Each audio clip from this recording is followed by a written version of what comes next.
You're tuned in to the Foxboro Beatcast, a podcast for Patriots fans by Patriots fans. And here's your host, Kaleb McChesney. Hello, everybody, and welcome to the Foxboro Beatcast. I'm your host, Kaleb McChesney. Alongside me for today, my dog, my friend, my co-host, Elsio Rosario. Elsio, how are you doing? I'm excited. It's nice to feel like a little kid again, waking up on Christmas morning. It's draft day, baby. Let's get in. Yeah, you don't know if you're getting socks, if you're getting a quarterback, if you're getting a tackle. This is the Foxboro Beatcast, everybody.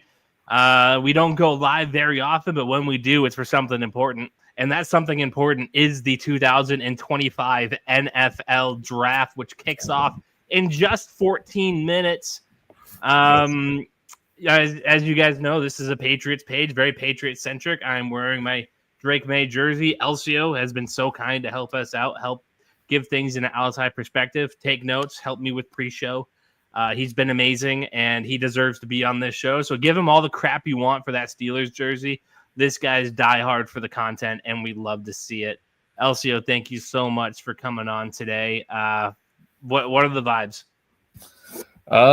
Feeling good, you know. I feel like at least the top 3 picks of this draft are chalky, top 4 maybe. You kind of start a draft at top 5. I'm just excited to see what our teams do and maybe see some trades, but it's not feeling like a big trade draft this year. Tristan, who I invited to be on the show, had some other necessary tasks to take care of, so he could not make it tonight. But he's here. He's going to comment, and we'll entertain them as they come. We have reached the halfway point of this decade of drafts. It's a little crazy to think about, isn't it? Yeah, makes you feel old. The first time I felt old, though, was when I realized I was older than any of the prospects in the first draft that happened to me, too. Yeah, thinking back to 2020, that draft, Joe Burrow to Justin Herbert, a very consequential draft. Yeah. 2021, the Patriots took a quarterback. That didn't end well. In 2022, 2023, 2024, we got our guy. And now we're in 2025 now. We are 12 minutes away from the official kickoff of this NFL draft.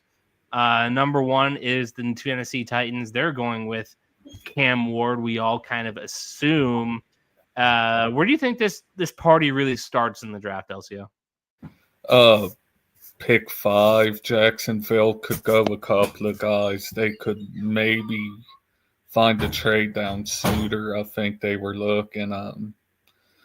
Then 6 down, you've got teams I think that could go a multitude of directions, but we might have solid grasp. So let me go 11 for the party really starting. The 11th pick is where the party really started for you with the San Francisco 49ers. Yeah. They got a lot of needs to fill and not a ton of picks to do it.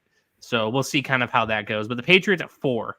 That's what everybody's here to talk about. The Patriots at 4. It's a very heated debate. It's a very heated discussion on what the Patriots should do here. We all feel like it's pretty chalk.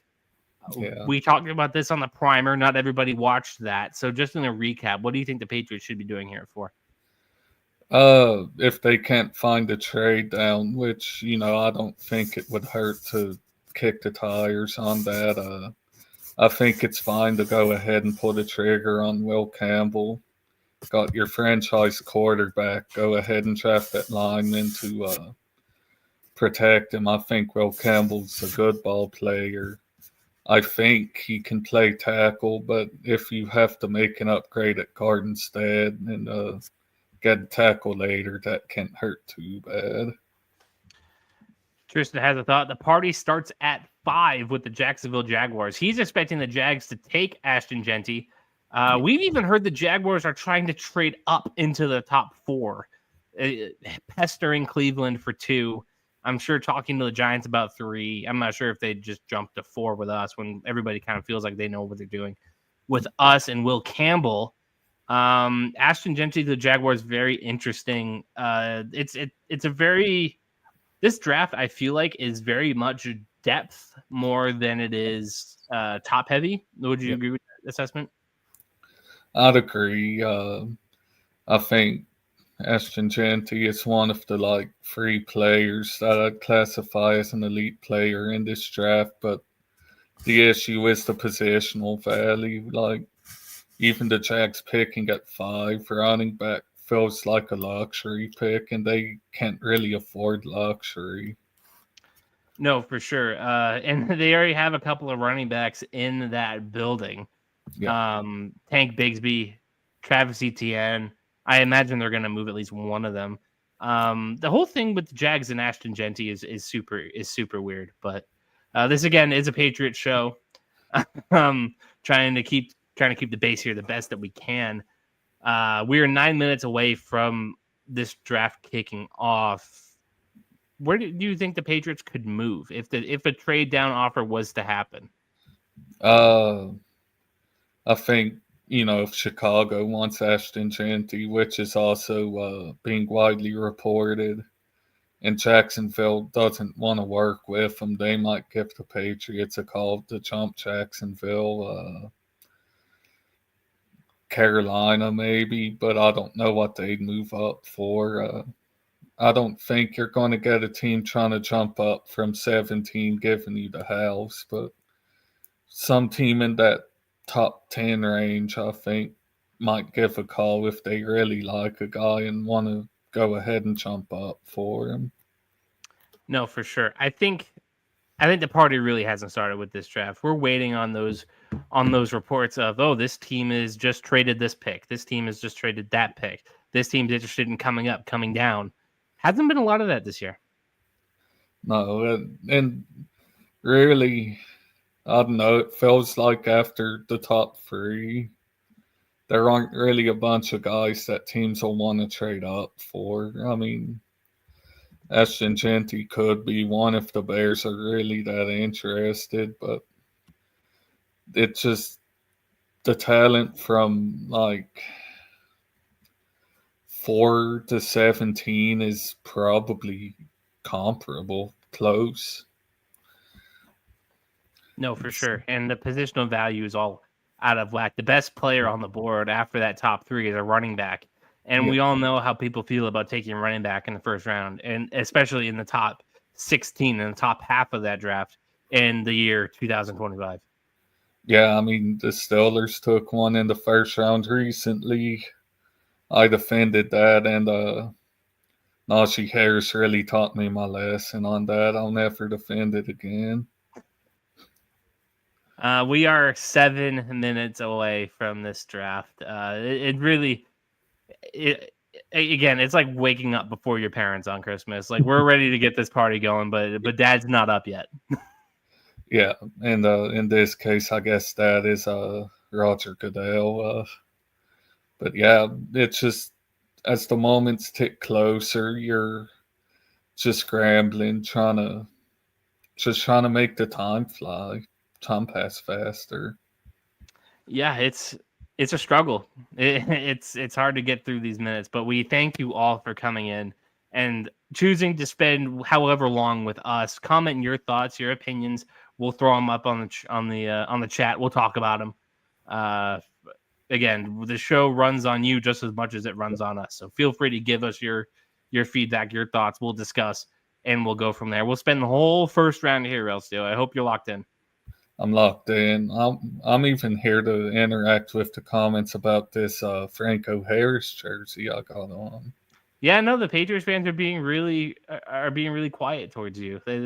I wonder if some of them see a Steelers jersey with a Patriots background. I'm like, what the hell is this goober doing? Did he lose a bet? Like, I'm hoping that we have some guest appearances through the night. There's a couple names on tap. Not to spoil anything, couple of past guests, maybe some people who haven't been on the show before. They're more than welcome to join. Just shoot me a message. We'll figure it out. Here we go. We already know Campbell is at 4. We need Higgins late in the first round, trade back into the first round. In our mock draft, LCO, actually, we took Jaden Higgins with our second pick at pick 38. Yeah, we did. And, I don't, if the Patriots are feeling aggressive, I don't think it would be terrible to trade back into the first if they really like a guy and they don't think he's going to make it. No, absolutely. I also would feel that way about if we took if we didn't take a tackle at the top of the draft.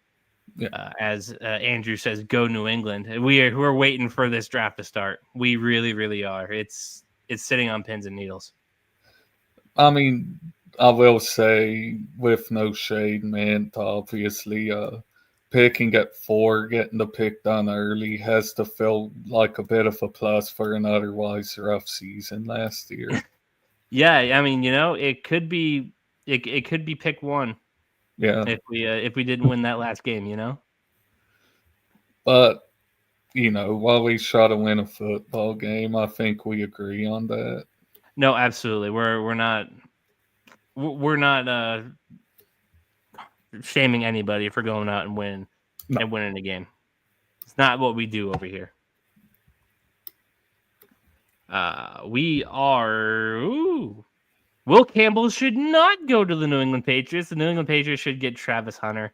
Andrew, as much as I would absolutely, positively agree with you, I think Cleveland's taking Travis Hunter. And if not, whoever's traded for Cleveland's pick is going to take Travis Hunter. He's not going to be on the board for us. But Elsio, I'll entertain this hypothetical as we wait for this draft to kick off. If the Patriots aren't going to take Will Campbell, and this is a ruse, who would they take it for? So we're going to assume that Cam Ward, Hunter, and Carter were the picks. Yes. The board stays the same. I don't think they would take Ted McMillan at 4.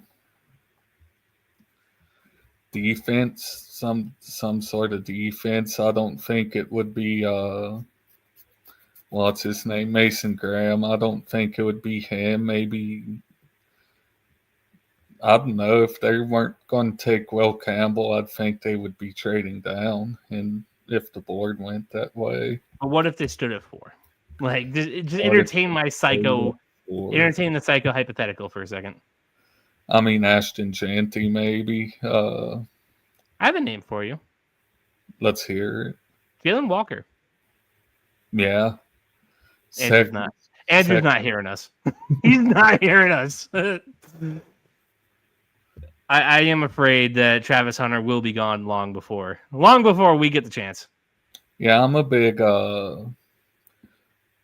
Travis Hunter fan for this team due to the versatility. The only issue is it's not possible, I don't think. This I agree with.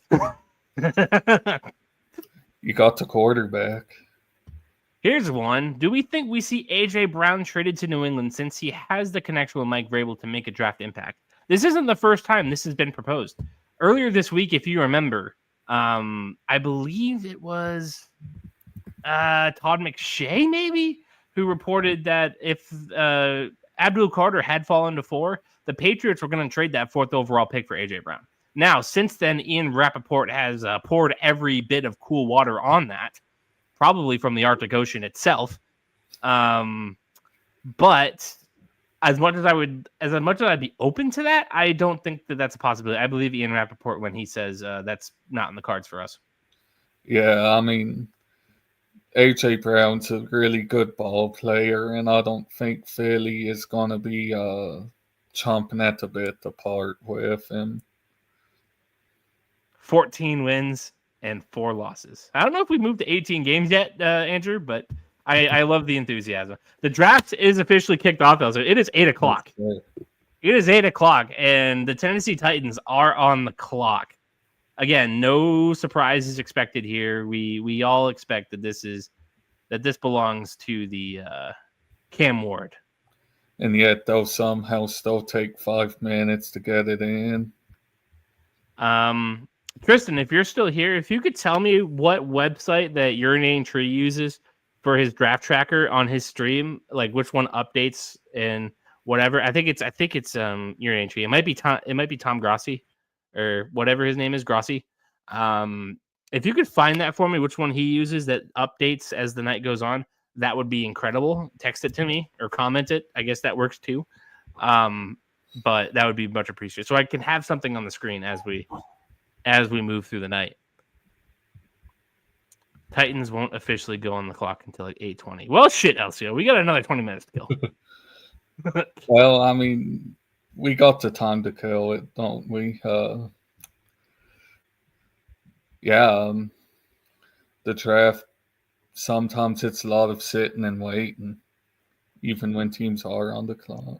Might trade the fourth pick. We might trade the fourth pick, but it's most likely going to be down than up. Yeah. We talked about when we first came onto the show. We're thinking like 10 to the Chicago Bears, maybe. Possible. We know that Ben Johnson wants Ashton Genty.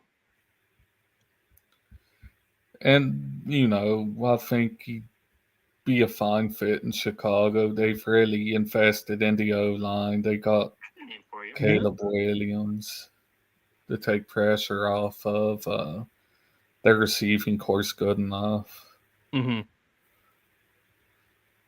I think they use ESPN. Grossi's at the draft. Oh, that's good. I should have figured that. The draft is in Green Bay. They think he uses ESPN. I will pull up ESPN, and as the picks fly, we will judge which one's better, so I can have it on the screen. Yes, sir. This looks right. Okay. Let's throw this on the screen. Let's see how it looks, Elsio. Are you with me? I'm ready. All right. Did you see Adam Schefter failing the fit check earlier, by the way? Adam Schefter failed a fit check? Uh-oh. Yeah, he had a suit jacket. He had the shirt and tie, but he had a hoodie over the shirt and tie, but under the jacket. It looked really strange. This looks fine. We'll go back and forth with it. God damn it. There we go. We'll go back and forth with it as we need to. But the Titans are officially on the clock. We just have to wait a little bit to get there. Again, thank you for watching. Still, make sure you like, subscribe, share, throw it in Patriots groups, throw it in on your timeline, send it to your grandma. Like we'll take all the interaction that we can get over here. We'll talk to you. We'll throw down. We'll have a good time. Elsio, what is your caffeine of choice for tonight? It's going to be a long night. Diet Dr. Pepper, my usual. Yeah, that's your trademark. It is. And we got this bad boy, the Red Bull, and we have some water. We're staying hydrated tonight. That's for sure. Have to keep hydrated for this. The first round of the draft. We're just going to be yapping. The first round of the draft is like Christmas Day, and sitting through it is like opening the presents. Yep. Don't you hate that? Can we just get to the draft? Like, can we stop? They do all this to fill the time. Have some more. I don't have the draft on in front of me right now, but like, is Brett Favre there just yapping right now? No, but Lil Wayne's on a bike. Blueberry Red Bull is a pull. That's a really good pull. I like that one a lot. I like the coconut one more, but the blueberry is fantastic. It's a good pick, Tristan. We wish you could be here. We really do. Yeah. We'll see if we can get anybody to come on and deal with us for the night, through the night. I asked if Ryan was busy. It might be on tomorrow if we do it. We'll see how this goes. We'll see how night one goes before we dedicate to night two. Yeah. We got a long night, Elsio. Tennessee, Cleveland, the Giants, then us. That is the order.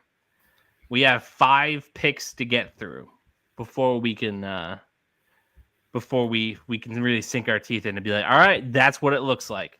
Yeah. It's certainly going to be something for sure. Again, all you people in here, welcome to the Foxboro Beatcast. I am your host, Kaleb Chesney. Alongside me is my co-host for the night, Elsio Rosario. Elsio's been with me throughout the offseason, been a real trooper, helping me out, carrying the load. Might just be the co-host next season, full-time. As long as you're okay with watching some Patriots games. Hey, I wouldn't be opposed. I'll watch any football I can get. Yep, including my Minnesota Gophers beating you in the Mayo Bowl. Yeah, I was there. I was there in person for that. It was a good time. I did get to see like a 60-yard field goal. That was pretty cool. That was sick. That kicker's not even really good, to be honest with you. I don't know how he managed it. And as always, folks, comment your thoughts, your opinions. Oh boy. Oh boy, we have a guest. Oh. The voice of the intro of this podcast has joined us. My boy Gerardo's in the building. The voice behind it all. How's it going? It's much better now that you're here, my friend. How are you? Oh, great. You know, it's a great day today. Everything that we've all looking for because none of our teams won. So, yeah. No, me and you are at the top of this draft. Elsio's got to wait till pick 21. We were just talking about the order as it stands right now. What we kind of expect. What are you expecting in this top four? Oh boy, we lost his audio. What did you do? What button did you press? Oh my god! All right, technical difficulties for him. We'll watch him struggle through that and try to fix it. No, just yell and scream, and I will stop once I can hear you. Elsio, this top four, it's supposed to be pretty chalky, isn't it? Yeah, as far as I can tell, there seems to be a widely held consensus for all four picks. I don't really see much variation or any really.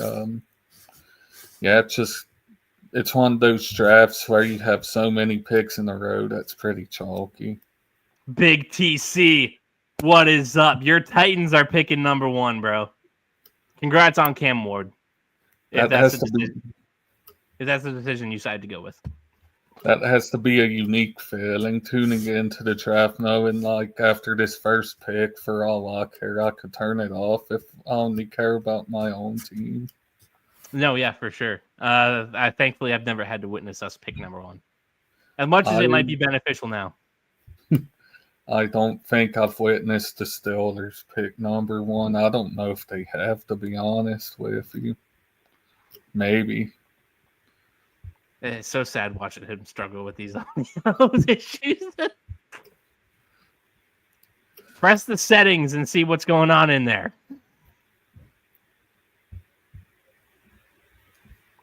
The excitement is real, even though we've known it feels like for months now. Travis, as you're commenting, tell us what you would do it for. What do you think the Patriots should do? Gerardo, feel free to just scream and yell and tell me to shut up once this thing is fixed. we will stop and let you speak. It's okay. Let's see if we can actually do this. Hold on. Is that any better? I do not know what I did. We can hear you. Yeah. What better? That mic is totally useless, but we can hear you. It's so dumb. I feel like now I gotta. Is that any better because I'm closer to the computer? Yes. Yes. All righty. So that's what we're gonna do. This mic, useless. Well, it did the same thing the last time you were on. Right? That thing's so annoying from time to time. So we'll just do it. But we got your handsome face on here now. How are you? We're all good. We're all good in the hood. Listen, it's, getting a good microphone is like a Raiders picking a good quarterback. Are you going to pick one tonight? I really hope they actually do, but I don't think Jackson Dart's going that high. You want Jackson Dart at pick, what is it? What's that, 9? 9, I think, right? 6. You want Jackson Dart at pick 6. 6. Best quarterback in the draft. It's a hot take. To me, put it this way, like, your Cam Ward his ceiling is what's his name? Jordan Love. You're drafting Jordan number 1 overall in the draft. Fair. Like that, I think he's a talented guy, don't get me wrong, but it's also the Tennessee Titans are kind of in a situation where they have to get a quarterback. And if they don't take him, they look dumb if he looks good somewhere else. Like that's kind of the consensus on that. But this is a Patriot show, Gerardo. We do have to talk about some Pats. We did get Travis's answer on what he would do it for. The short arm thing is overplayed with Will Campbell. Dude is a stud. Gerardo, the Patriots are picking a number 4. If you're Mike Vrabel, Elliott Wolf, and the board goes how we expect it to, what are you doing if you're New England? So at the end of, his best player available, I think that's what's ultimately going to be. Like it's going to be Will Campbell by default, meaning if they don't trade those other 2 picks, like if Travis Hunter goes, and then obviously the DN from Penn State. At the end of the day, you're getting a good player. Like you're getting a top 3 player at pick 4. Like Cam Ward isn't a top 10 player in this draft, and he's going number 1, meaning you're getting an elite level player at 4. And if a trade is made, like somebody like Sanders or Dart that much, you are now picking a top 2 player at 4, which would be even insane that you would be able to get a Travis Hunter at that premium pick. But I think like you're in a great spot. You all like let the cards fall into place for the Patriots and just see what happens. That's what I think would be the best thing to do. At the end of the day, if they take those other players, you get a great tackle in the class. No, I'm right there with you. Me and Elsio have been hammering it down all off season. Travis Curran agrees. Getting a top 5 level player regardless. Know what you know, and know what you don't know. And like stop trying to be cute. And I think Mike Vrabel is a great coach to not do anything cute. He knows exactly what kind of player he wants. He's going to get that player at the end. That's it. All right, the Tennessee Titans are officially on the clock. I saw on Twitter they are officially on the phone with Cam Ward, and the Titans were told to milk this clock, so they're draining it all the way down. Yep, they got to take at least 5 minutes to make the pick we all know they're going to makes for good TV. Really, where are you guys watching it? I'm doing Pat McAfee show. That's how I'm watching it. I'm not. Because my setup's weird. Like I just got nothing in front of me, and like the TV is over here. Like it's an odd little setup here. So I am just relying on what you guys tell me, frankly, and then Twitter. Okay. But we are tipping picks, so the second they come, I'm announcing them. Okay, no problem. That's for the fine people at home. Big whoop. For those watching on TV, they'll see that the pitch. Yeah, right now Cam Ward is hugging people, so I think that's kind of a. No, he's like, oh, thank God we're not going to Nashville. Can you imagine? As of right now, if you want to know, Big Mike McCarthy is the guest for the Pat McAfee. I did see that, yeah. I am watching ESPN with the TV muted because the TV's like right in front of us, so people would be hearing my TV if I had it playing at any meaningful volume. If you guys want to see, like, my room is a complete mess, so I'll show you what it looks like. So that's y'all. Yep. On that screen. And then here's my 2 screens. There's Pat McAfee. There's my Mac, and then my old DJ board that I'm practicing, and then ESPN. You're in the war room, dude. Essentially, yes. I'm not on Jerry Jones's yacht, but that'd be sick. Oh, Adam Schefter, we have a trade. Uh-oh. The Cleveland Browns are trading the number 2 overall pick, come on now. a 4th round pick 104, and a 6th round pick to the Jaguars. The Jaguars are trading 5, 36, 126, and a 2026 first to the Browns. The Jaguars are now on the clock. Wow. That means Travis Hunter or like they're not going QB after paying all. Dude, let them take Ashton Genty, number 2, and trade all that for him. Let me see it. I think that's good business by Cleveland. I didn't think this top three would trade, but I did say a team could get it done with a nice overpay, and Jacksonville gave them a good cash there. Yeah, it just came up right now. Yeah. Trading the 5th overall pick. So you just moved down 2 spots to get an extra 2nd and an extra 4th, and then next year's first. Or, yeah, next year's first. That's not a bad haul. Yeah, and whoever the Jags pick at 2 here, do you think they make them a lot better? Or do you think Cleveland's getting an extra top 10 pick next year, too? Cleveland's getting a top 10 pick next year. I do not believe in anything the Jaguars do. Fair enough. Yeah, I mean that division sucks. So it's like, even if the Tennessee Titans are getting Cam Ward, okay, so that means they're picking in the top 5 next year. And on top of that, Indianapolis has no quarterback at all, so they're picking in the top 5 next year. The Texans like slightly regressed a little bit, but they still have a good, like, they're winning 9 games by default. And the Jaguars are just like, if Trevor Lawrence ever even knows how to play football again, they can win from 6 to 9 games. I do not know whether or not, I really do think it's going to be Travis Hunter, and I don't think Travis Hunter gets some more than a win with that team. I don't believe it. I don't believe in Liam Cohen either. Like Liam Cohen, Gladstone, I'm out. Duval, that little I couldn't be more out, frankly. But Travis makes a good point. Titans go and get the QB. The Jags go and get one of the top-rated defender receivers. These 2 moves are going to be compared. They absolutely are. Absolutely right. I do have to say Travis Hunter as the best defender in the class is an interesting take. Not bad, but I really like the guy that's probably going to be going to New York here before long. Maybe a bit more. Or Jaguars ultimately say, we're just going to kill quarterbacks and we're going to get Abdul Carter at 2. I don't think that's a terrible move. That's really interesting. If they traded all that to get Abdul Carter, I think that's really interesting. Yeah, him and Javon Walker, like that. Man, put it this way, it's a very bad offensive line division.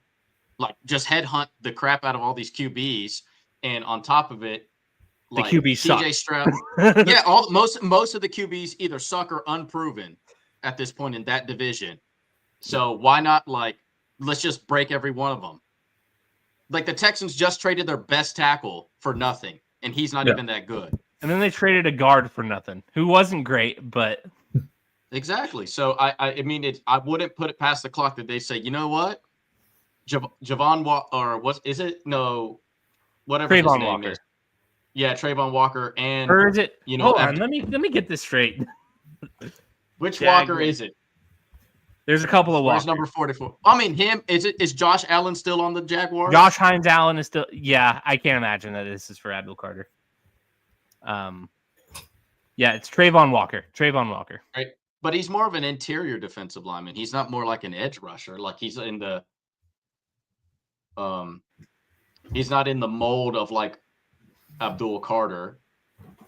Because Abdul Carter to me, it's like less freakily athletic version of Michael Parsons, but can go after the quarterback a whole lot better. I'm gonna go ahead and read this compensation again just to get it straight. The Browns receive pick 5, pick 36, pick 126, and next year's first, and they send number 2 to the Jags for with 104 and 200. Yeah. Essentially, to drop 3 spots, it costed a 2nd-round pick, a 4th-round pick, and a 1st-round pick. Hey, I mean, going into this draft, I was expecting a slow trade day because these top 3 picks were really the ones worth trading up for. And as we've come to find out, they cost a lot in this draft because I feel like not as much as years prior. Like, you're not seeing the insane haul that, remember, the like RG3 did when they had to go get him and like all that just to move, or like remember the Bears just to get move one pick up to go get Mitch Trubisky. Like you're not seeing. Well. I mean, both picks ended up not even working out for either one of the teams, but it was costing so much draft capital. Like the pick is in. The Jaguars are selecting Travis Hunter. There you go. Okay, about right. But then also, like if you look at the Browns, like if you also look at the Browns too.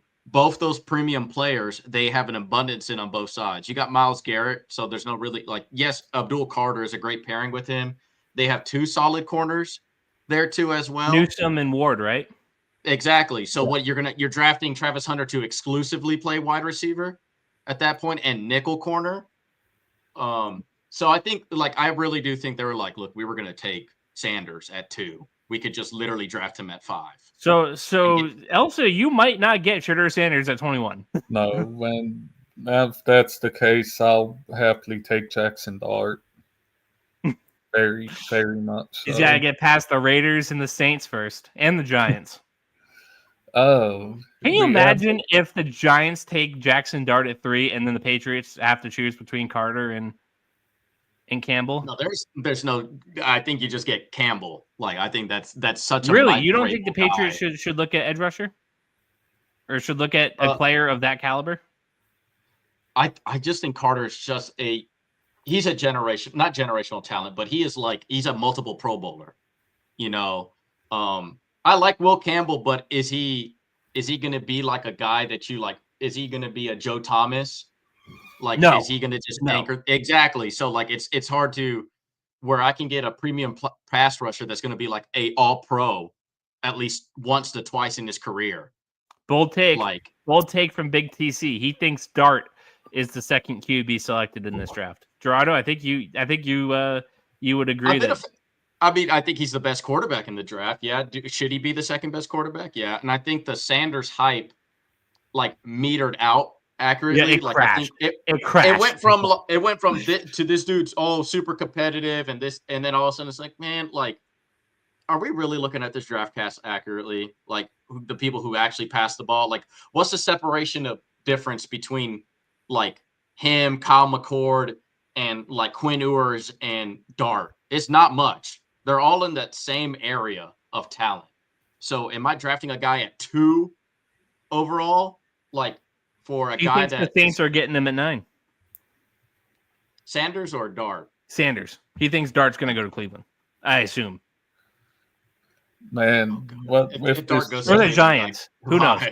Or it might be the Giants. With this Jags trade up,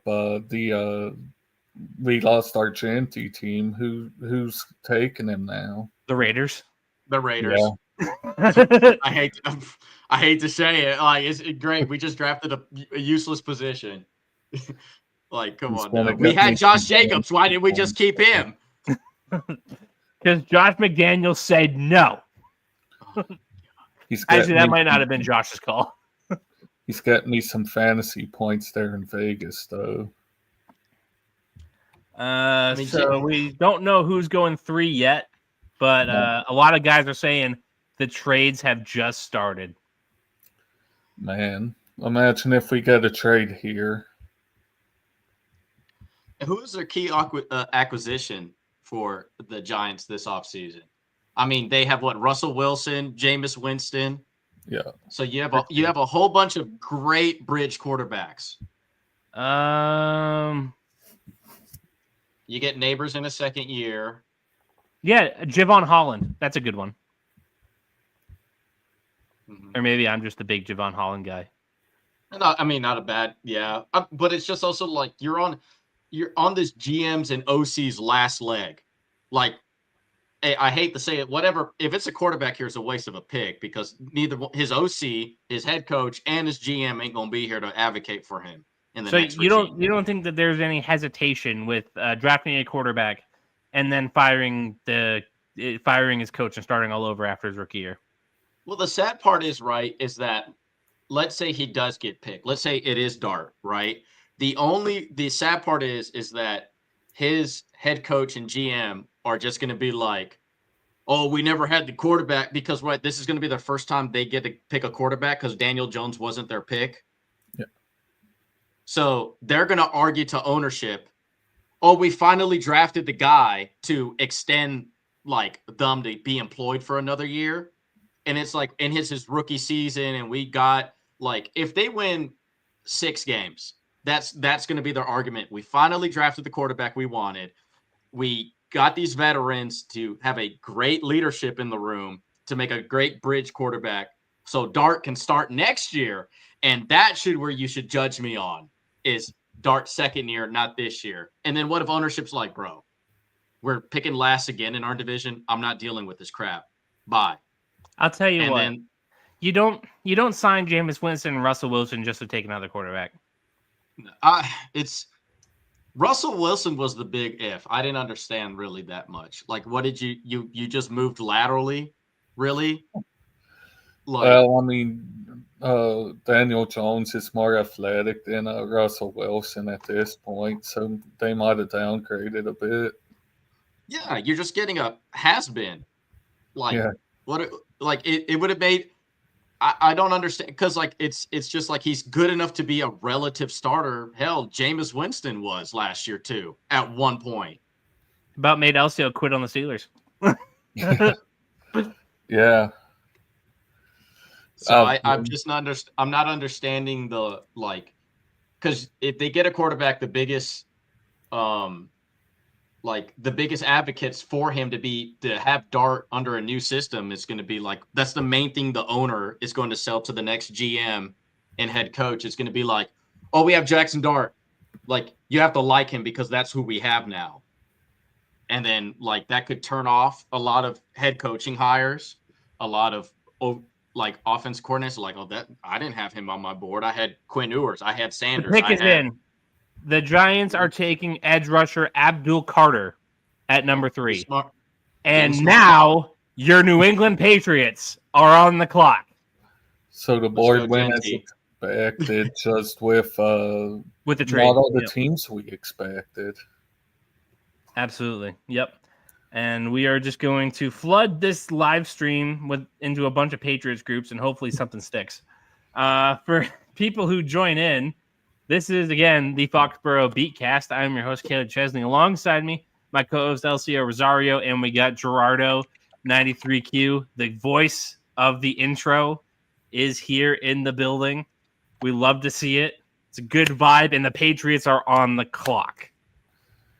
This is intense. We're not arguing which quarterback is better than who like we were last year.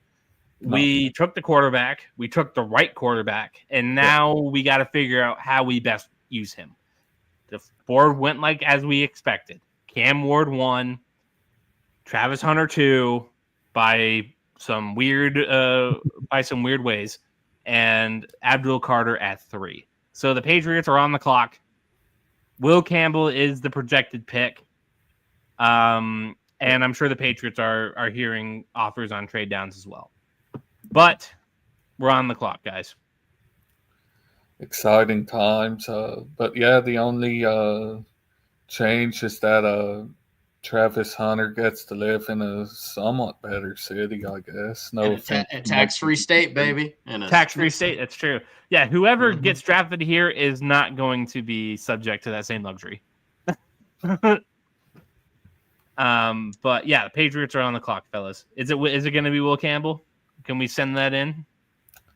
I'm going to imagine it probably is, but you know, the draft has shocked me many times in my life. That trade included.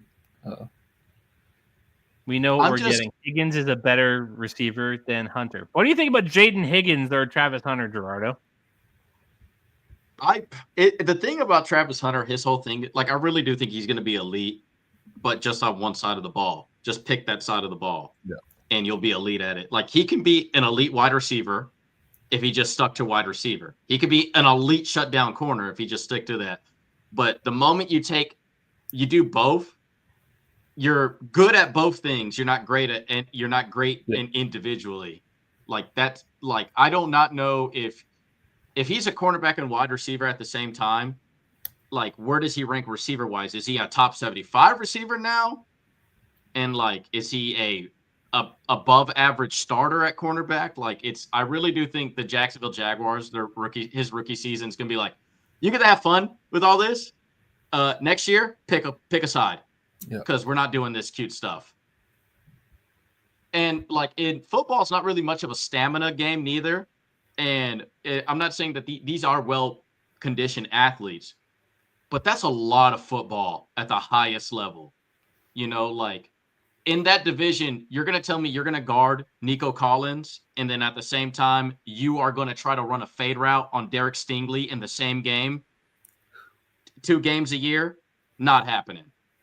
All right. Who are we hoping for, Paul? Paul's one of our longest listeners. He's been here basically since day one. Every time I've gone live, he's popped in, showed up. I think I'm hoping for a trade down one, but if we're taking a player, I'm hoping for Will Campbell. I think that makes the most sense. Yeah. Protect your asset would be the biggest one, especially with your young stud at quarterback. Sucks to be Kayvon Thibodeau. Yeah. Not necessarily. I mean, like, if anything, it's good to be him. Now guess what? It's either opening up lanes for him or rookie gets the ball out. Like either way, it's going to help out that team in getting pass rush. Oh, the Patriots narratives have started. Hunter is not going to be as good as everybody thinks he is in the NFL. I think his rookie season is gonna feel like that, and I think his second year is gonna be a much different story. Yeah. I got the post ready for when we take Will Campbell. If we trade this pick, I'm gonna have to undo everything. The Patriots are on the clock, fellas. They're on the clock, and we're waiting. Travis is praying for me. Okay, let me ask you this as a Patriots guy. Okay. Who is such a Vrabel pick? Who's a Vrabel guy? Like just aesthetic and like it's Will Campbell. Yeah, it's Will Campbell's a Vrabel dude. If we're talking later in the draft, edge rusher Jack Sawyer. I'd argue Mason Graham feels like more like a Vrabel. Pick is in. The Patriots have selected offensive tackle Will Campbell. There we go. Excellent. Just as we thought. I'm sorry you're not getting the visceral, emotional reaction. This is just kind of what we expected, and it went about as we expected. The Patriots went and got an offensive tackle. A really good one. Protect your guy. Really good one.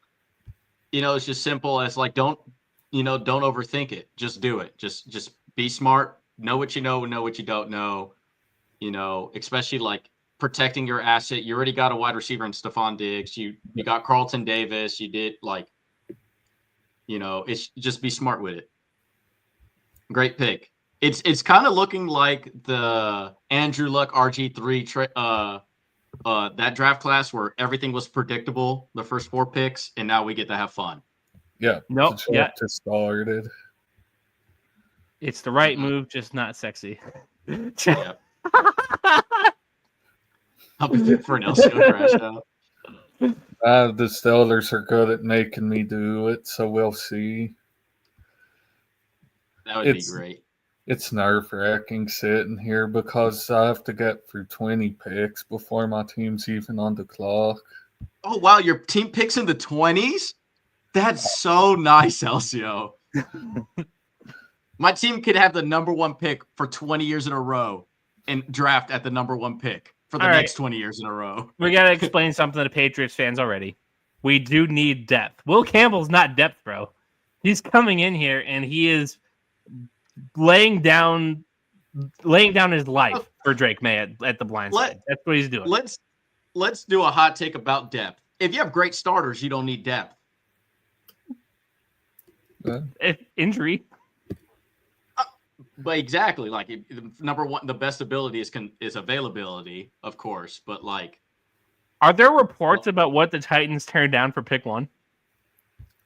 It's going to come out. That. I mean, the propaganda is going to come out and be like, "Oh, Titans turned down this offer from said desperate team," and it's like, come to find out that it was just like a false narrative.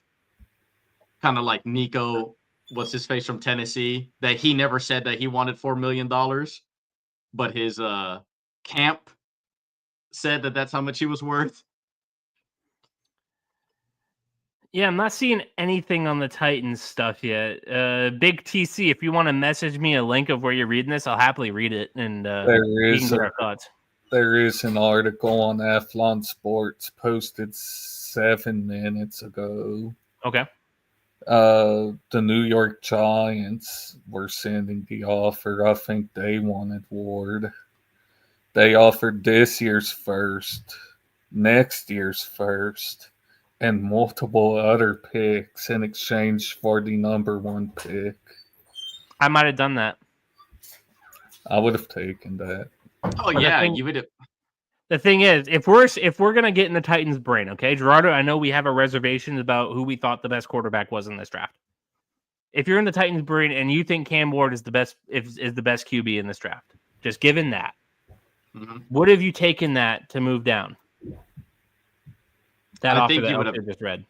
It's kind of like like the Browns fell in love with Baker Mayfield at the number 1 overall pick. That's who they wanted, no matter how many, unless you literally threw me your organization, I was not moving on from that. Like, that's who I was going to take. And if the Titans were that in love and enamored with Cam Ward, you would have to do the what's his name? When the Saints drafted a rookie number, like at that pick. You would literally give me your franchise at that point. So, but I don't trust your assessment if somebody says that you're in love with Cam Ward as a quarterback. I wouldn't like that. Will is going to start. The left tackle will get tired and hurt. I don't see him staying healthy all season long. He may be good, but not great in my mindset. Luckily, we have Moses to teach him to get right for the position. I agree that Will Campbell is not Joe Thomas. He's not Joe Alt. He's not a superstar Hall of Fame tackle in the making. But can he be Matt Light? Can he be a guy who starts 10 years in the NFL and plays really good at tackle? Yeah. But that's also kind of the narrative about tackles, right? Especially nowadays. Like, who's really a Hall of Fame tackle? It's just that dude's a solid starter. Like, there's Trent Williams, Lane Johnson, I mean, for instance, who is the dude for the Bengals for the longest, and then he went to the Rams? From LSU. Yeah, I know who you're talking about. The white dude, Whitworth, Andrew Whitworth. Yeah. Look, he was a solid tackle his whole life. Got like little to no recognition until he won a Super Bowl, which he was like way past his like prime at that point. He's an intense dude. Oh, he was always a solid player. It's just when you're on a poverty organization as the Bengals, you're not going to get recognition. The only reason why Joe Thomas was recognized as much as he was is because the fact that like there was the only thing you could talk about the Browns. Yeah. Need more depth at left guard, a receiver, a halfback, and an edge. I agree with that assessment. We do need all of those positions. And I will say the Patriots might not be done. I think that they'll be working the phones to come back up. Yeah, why not? Possible. Well, we probably won't know for a couple of hours. Yeah. I mean, for instance, like y'all guys had a left tackle for the longest. That's a great tackle that any franchise would. Nate Solder. Look at him. The Browns pick it in. The Browns are taking defensive tackle Mason Graham. Okay. What do we think of that? That's good a Browns space heater. That's a good space heater for. Will Campbell came out in a pinstripe green suit. That's already Hall of Famer. I'm good. Green's my favorite color. Done. I'm a bit confused by the pick. There's some audio playing from somewhere over here, and I have no idea what it is. I turned my audio off, so I know it's me. I have no idea where the hell it's coming from. I mean, Mason Graham, like what you're just pairing him with, what's his face? Just Myles Garrett. Like that's what you're essentially doing. Hey, this is a guy who's going to eat blocks for me. Like, I guess. Who's the other pass rusher that the Browns have? Who's their defensive line outside of Cleveland Browns depth chart? Elsio, you should know this. I should, but they got Myles Garrett, Malik Collins, Shelby Harris, Isaiah McGuire, and Jeremiah Owusu-Koramoah. Yeah, I should know that, but can you see why I didn't? Yeah, there you go. But Mason Graham is a Cleveland Brown. Hey, I mean, they got a home and they got to pick him if that's who they wanted, so can't complain. Hmm? I mean, it's just Now the Patriots party is over. Now I can just kind of like kick back. Yeah. We have fun. Now you can just enjoy the draft as a casual observer. Work's over. It's time for play. That's what it is. All right, number 6. I believe this is your pick, Gerardo. Oh, God. Is it not? We're not even. Is it not? We're not even going to get the best running back if we're going to even draft. We're going to get like that dude from UNC. You know who I mocked to you guys? And me and Elsio did a collaborative mock with some of our friends. Do you want to know who we took for you? Please tell me. Enlighten me. Matthew Golden. Is that the Texas receiver with the burners? Yeah. Yeah, what a shock. It was such a Raiders pick. That's why we made it. Like the Raiders just don't do things that make sense. The one that was faster than Isaiah Bond, who promised to break the 40 record. I mean, like, who would I like us to have? Jackson Dart. We have nobody to even throw a ball on our team. You just signed Geno Smith to an extension. Yeah, you don't have to sell him on the point he was making. They don't have anyone to throw the ball. I thank you. I mean, like, I don't like any of the receivers. I mean, I like the Mizzo guy. I don't like Tate anymore. Tate. Oh, you like Luther Burden? Yeah. Oh my God, Patriots fans hate this pick. It's because it's not. It's because it's not sexy. You know, it's just not sexy. That's what it just comes down to. It's just it's a great solid left tackle. It is what it is. You know. Yeah. This tackle from. Do you guys think Membu was worth this pick more than Campbell? Because I don't think so. I've seen this story before. How many African left tackles have I seen not pan out in the NFL? Every time this dude all of a sudden rose at the end of the board, he was a combine warrior. Yeah. Okay, just like what's his face from Louisville that was on the Jets. Oh, I hated Mekhi Becton. I hated him. Listen, you're asking me to be surprised when I've seen this movie before. I know how it ends every single time. Yeah, I don't think Membu was. I mean, what was the other dude? The dude that plays for the Panthers. I don't know who he is. I know who you're talking about. He had thank you. Wild name, yeah. I'll pull up the Panthers draft history. It blows. I'm sure it won't be that hard to find. Oh, Ikem Ekwonu?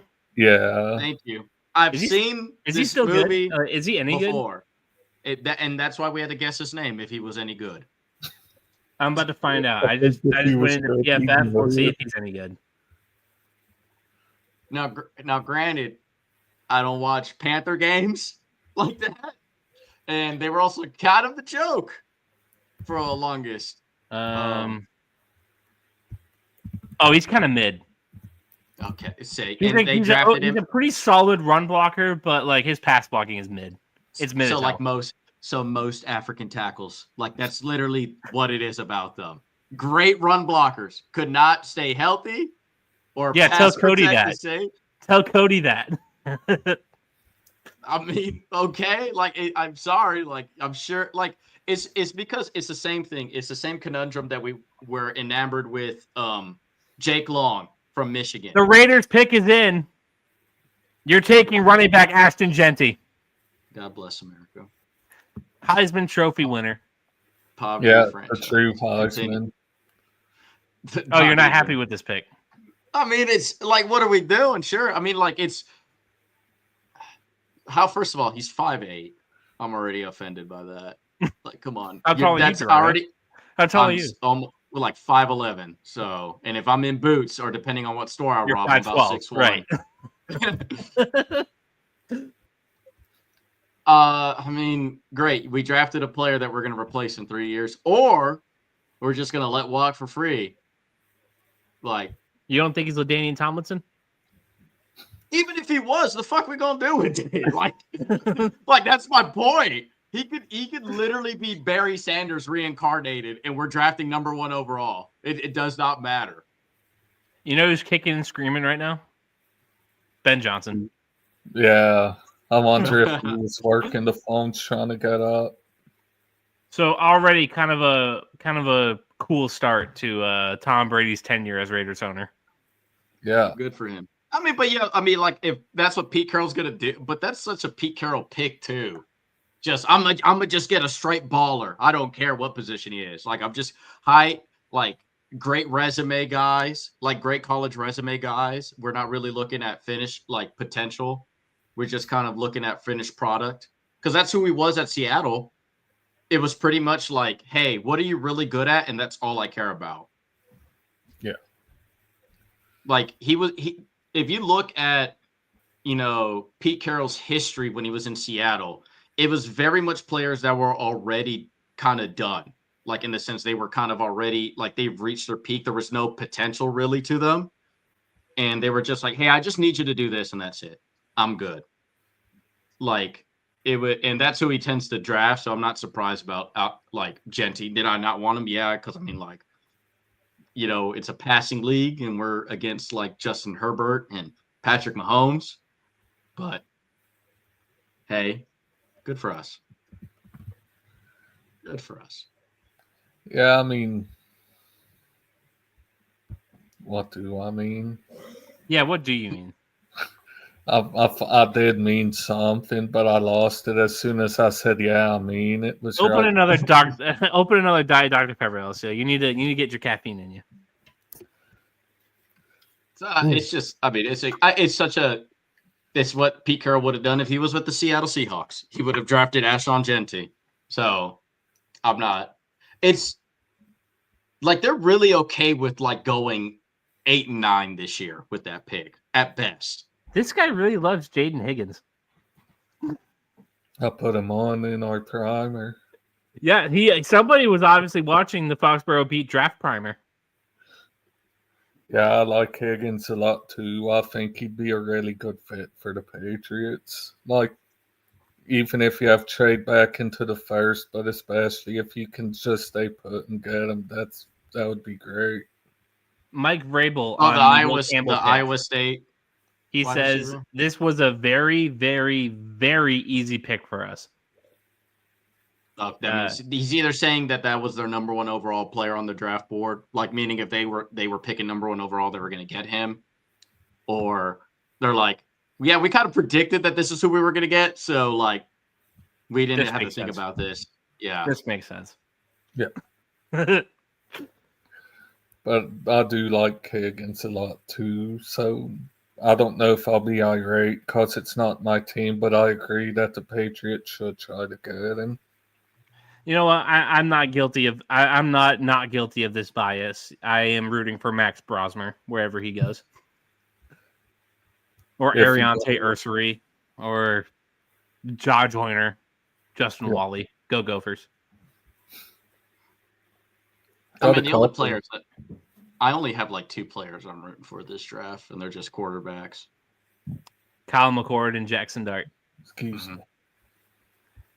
Me and Elsio, we were doing a mock draft, and Kyle McCord wasn't off the board until like round 6, and we're like, "What the fuck?" Oh yeah, I was like, I'd be a bit shocked by that. Like, he's not a first rounder or anything, but 6. He'll be a day 2 pick, probably. I believe. Yeah.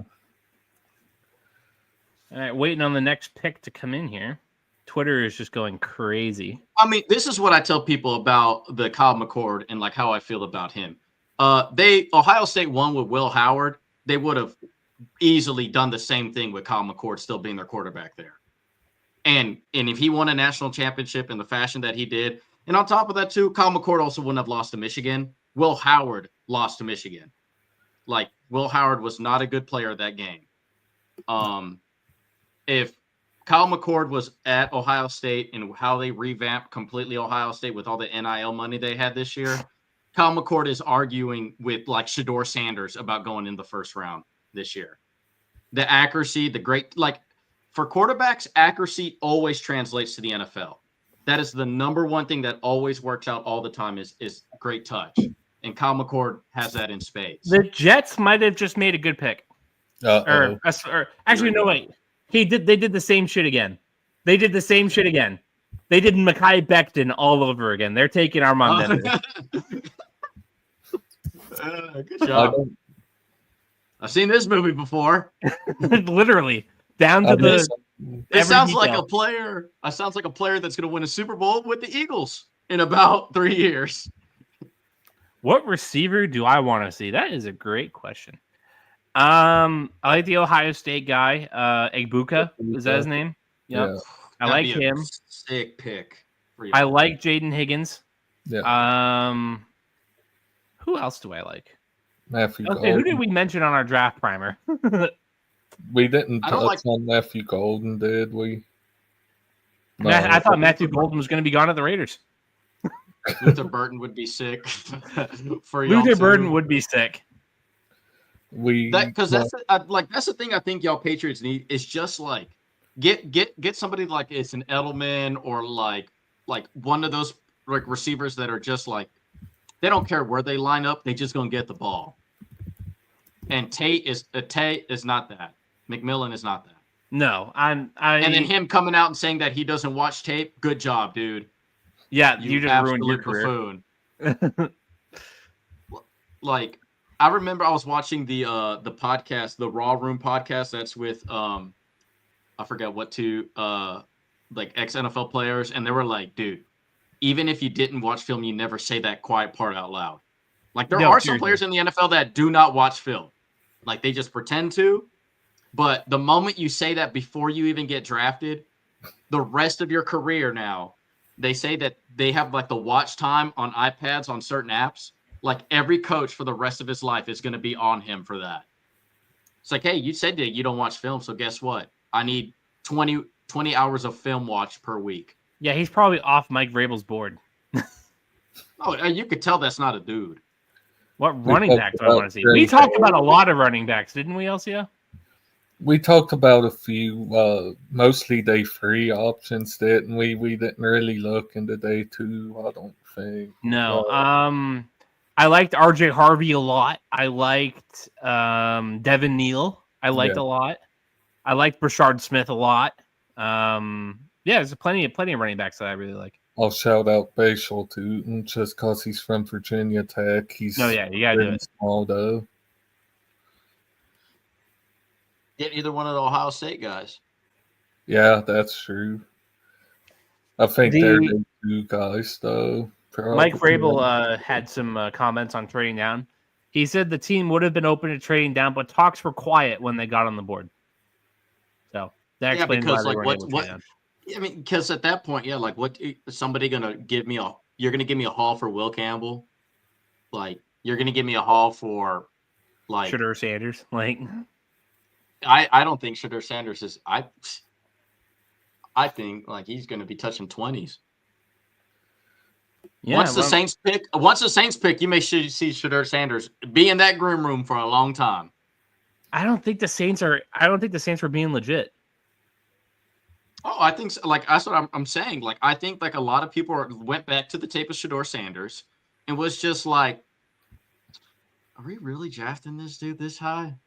Like, but the Carolina Panthers are on the clock. One of the most inept franchises of all time. Can't get out of their own way. Bryce Young turned it around a little bit last year. This is the worst wide receiver room in football. Is this a Ted McMillan landing spot? Could be.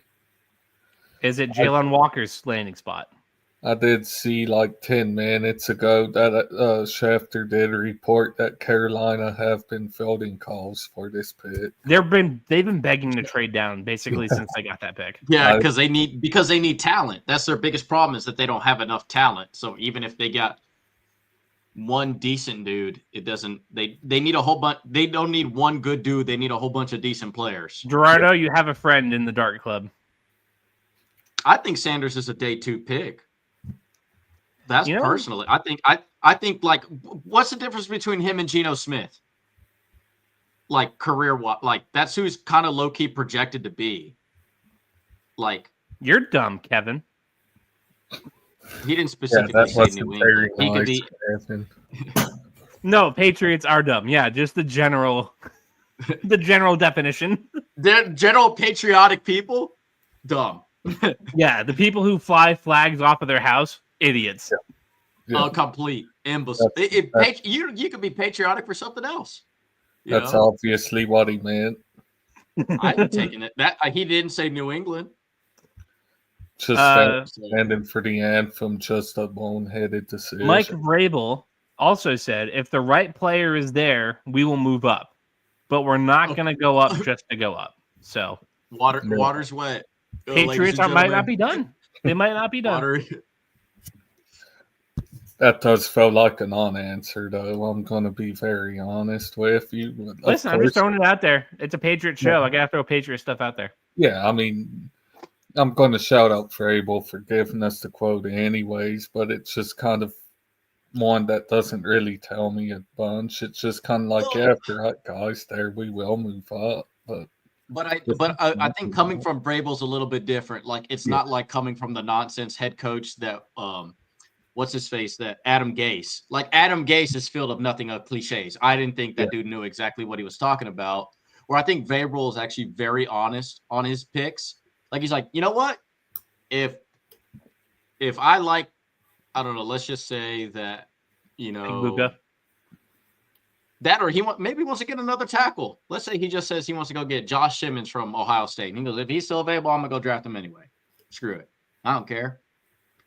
I love Vrabel. I really do. I mean, I loved him based on his podcast when he did on Bussin' with the Boys, saying that he would cut off a certain appendage to win a Super Bowl. No, yeah, for sure. That's a dude that you want in your locker room all the time. I have that clip on my phone. I do. I just watched that just for hype. Just to I would. Also, just some unrelated news in case we didn't get it. Minutes after drafting Abdul Carter, Joe Schoen said his team is picking up Kayvon Thibodeau's fifth-year option. What a shock. Drake May, a big fan of Will Campbell, just retweeted, love this guy already. Let's fucking go. There we go. You've done well when your quarterback's excited about it. Unfortunately, Elsio on our mock, I think we got too cute, and it might be ruined. Let's see. I think our mock's beyond right. The Panthers. The pick is in. They're taking Tet McMillan. Okay. Yeah. That is a very Panthers. So they still don't have wide receivers in their. They got none that look at tape. Adam Thielen's gonna be in that room. Just no, they have the dude that has a very country accent, Leggett. There you go. Oh, from yeah. South Carolina still, yeah. He went to the wrong Arizona school, by the way. Arizona State. He went to he literally went to the Wildcats, and he doesn't play basketball. No, seriously, it's like getting drafted out of Kentucky. Like, what are you doing? Yeah, like what? You're not the hefty lefty. The Giants should have known taking a quarterback from Duke was not going to go over well. Yeah, I think. Do you know any good Duke players besides Jamison Crowder? Was Jamison Crowder even good? I'd say for what he was picked at, yeah. From a Duke wide receiver, making it to a roster spot is a win. Yeah. Duke NFL alumni. Let's see. Lincoln Thompson, I believe, right? Dwayne Carter. He's pretty fresh. Who is that? No idea. Thank you. How do I sort by most recent? Okay, here we go. Has Daniel Jones. Let's go back to 2000. I'm just going to name names, okay? Okay, here we go. Scotty Montgomery. No. Chris Coombs. Funny name. Kevin Lewis. The common name. I know 10 of those guys. Lenny Friedman. That sounds like a lacrosse player that played football. Sounds like a lawyer. Gannon Shepard. Gannon, not Rich. Darius Clark. Nope. Troy Andrew. Nope. Ryan Fowler. Sounds like a baseball player. We have a hit. We have one hit. Here we go. Ben Watson. The Tight tight end. end? Yeah. Very good. Okay. All right. Now I'm just going to try to find names that like are recognizable. Usually if it's at Wikipedia, they have like an asterisk that said that this player was actually decent. I loved Ben Watson. He was a stud. Yeah. Ross Cockrell. He played around. He played for 7 years. Laken Tomlinson still kicking. Yeah. Jamison Crowder still kicking. Mm-hmm. Daniel Jones. Christ. Chris Rumpf for the Chargers. What a name. Hasn't played since 23.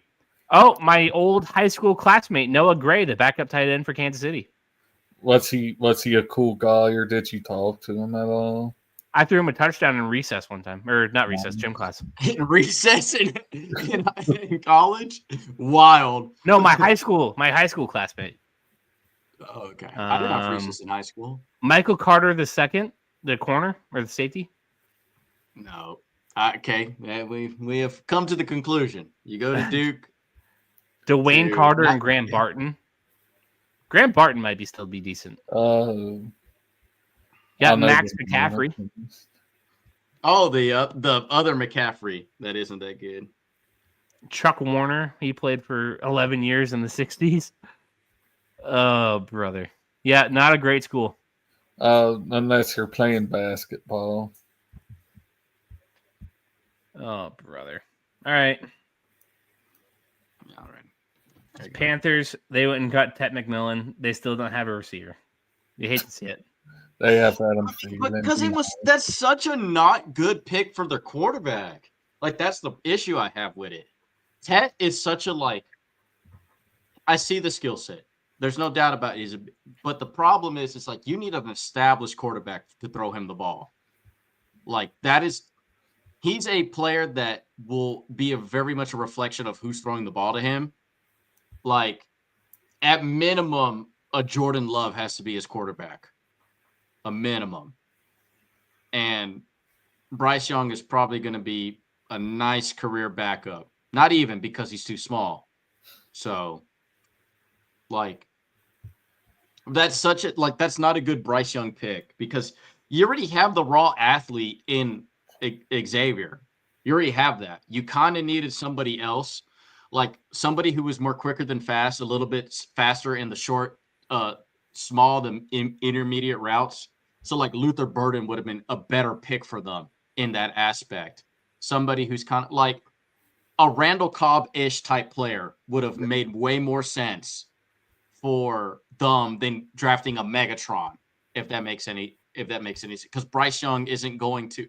He's too busy getting sacked. He's not going to be able to make that progressive read to go blow the top off of the defense. It's not going to matter because Tate McMillan, and then also he's not even a good 50-50 ball specialist at being 6'5". So you're big for no reason. Yeah, I wasn't super impressed with Tet. And I also know he's not smart. And we know he doesn't really watch football. It's just like the stats are crazy, yeah, but it's just like, is it because was he the only player that they were? And mind you, Arizona was like a joke. They were literally looking for players to try out for their team 2 years ago or a year ago when they had, I forgot what coach they had over there. It was like such a joke of a school for football wise. They were terrible last season too. God, yeah, I think that's what I was talking about. Like last year where they were like literally saying anybody could walk on and play. We don't care. Remember, this is the team. This is the university that had Scooby Wright at their as like an all like great player. Scooby Wright, who people thought was going to be a legitimate NFL player, and he couldn't make the Browns roster in the 2010s. The Saints pick is in. They're taking Texas offensive tackle Kelvin Banks Jr. Sanders is dropping. No. That's what that means. It's the free fall. Sanders is going to be a Steeler. That's what that sounds like. That's Look, Elsio, look, I'm wearing a Waylon Jennings to match your team. How about that? You like I that? appreciate it. But I know this team, if he's at 21, I would put money on him not getting past it. We got the Bears now, and I think they're going to probably take Omari and Hampton or Tyler Warren. The Niners after that, the Cowboys after that, the Dolphins after that, the Colts after that, Falcons, Cardinals, Bengals, Seahawks, Bucks, Broncos. Yeah, unless a team trades up, Shedeur is going to be there at 21 for you. Cowboys felt like a Luther Burden team to me. They're probably the only team that's pissed about missing out on Ted McMillan. I don't know. I think Burden actually is a better fit for Dallas too, though. He's not as flashy though. Like Ted McMillan has those highlight reel plays because that's all he's got. Yeah, he's just a like TikTok clipper. Like that's all he is. There's no substance really. You saying he's like Juju? Well, not even because Juju could actually block. Juju could put up safety and concussion protocol. Yeah. I don't think Tate could do that.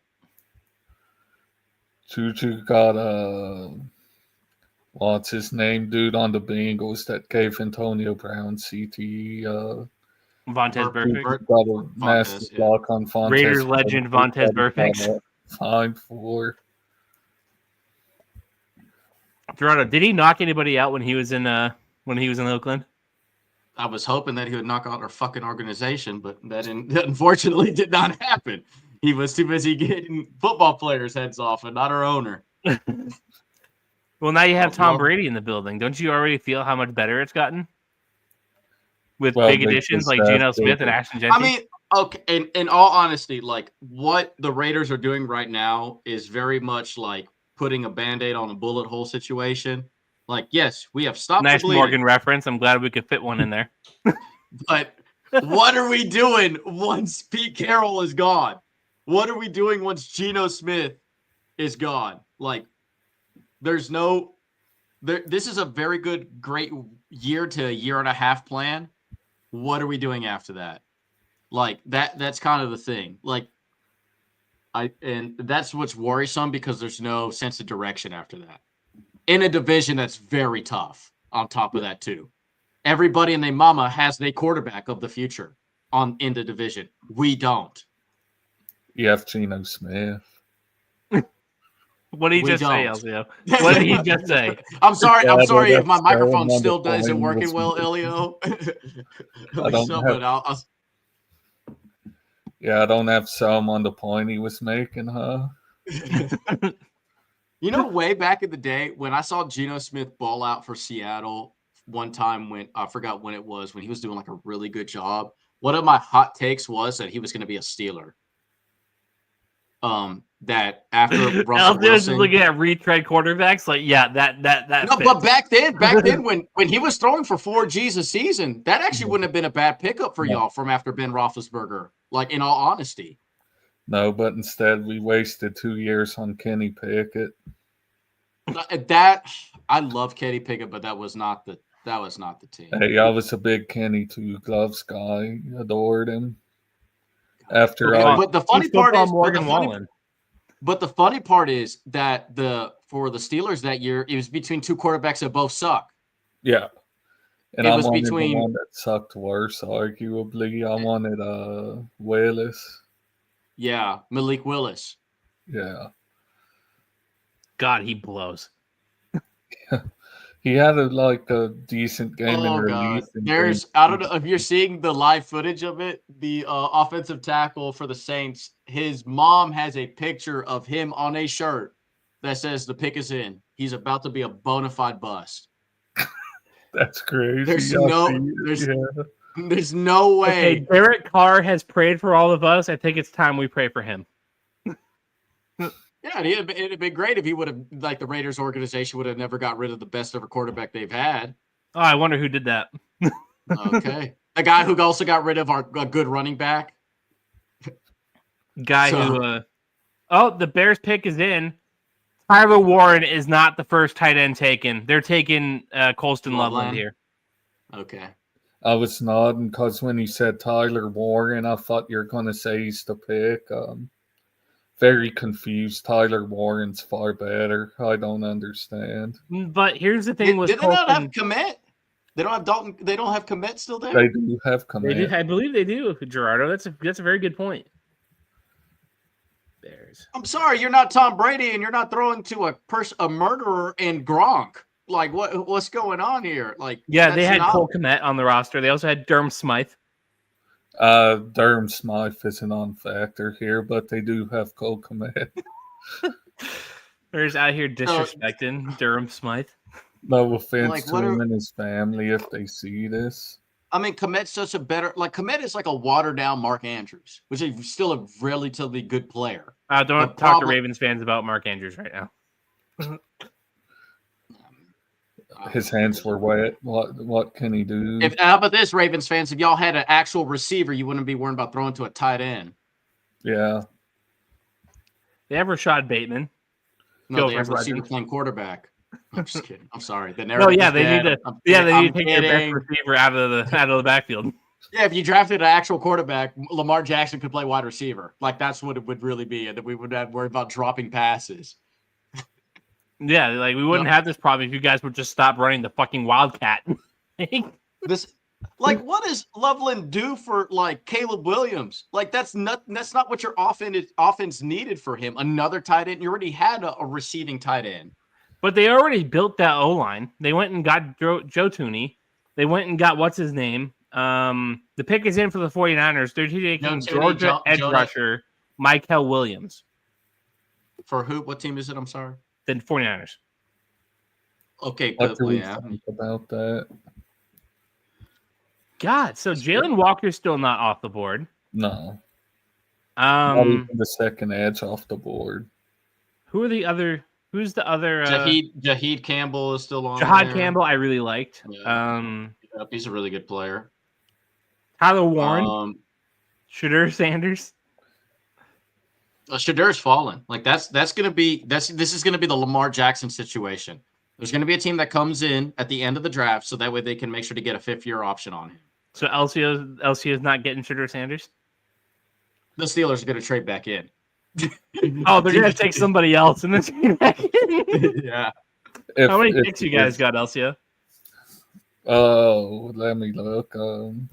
We don't have our second. We have an NFL announcement. The schedule release is going to be Wednesday, May 14th. Oh, great. Nice. That's the week before the Morgan album, right? Or the That's weekend 2 days before? Yeah, that's 2 days that's before, 2 yeah. days. That's 2 days before the problem drops. We have 6 picks, and none of them are a second rounder. So you're gonna have to give up future first. Probably.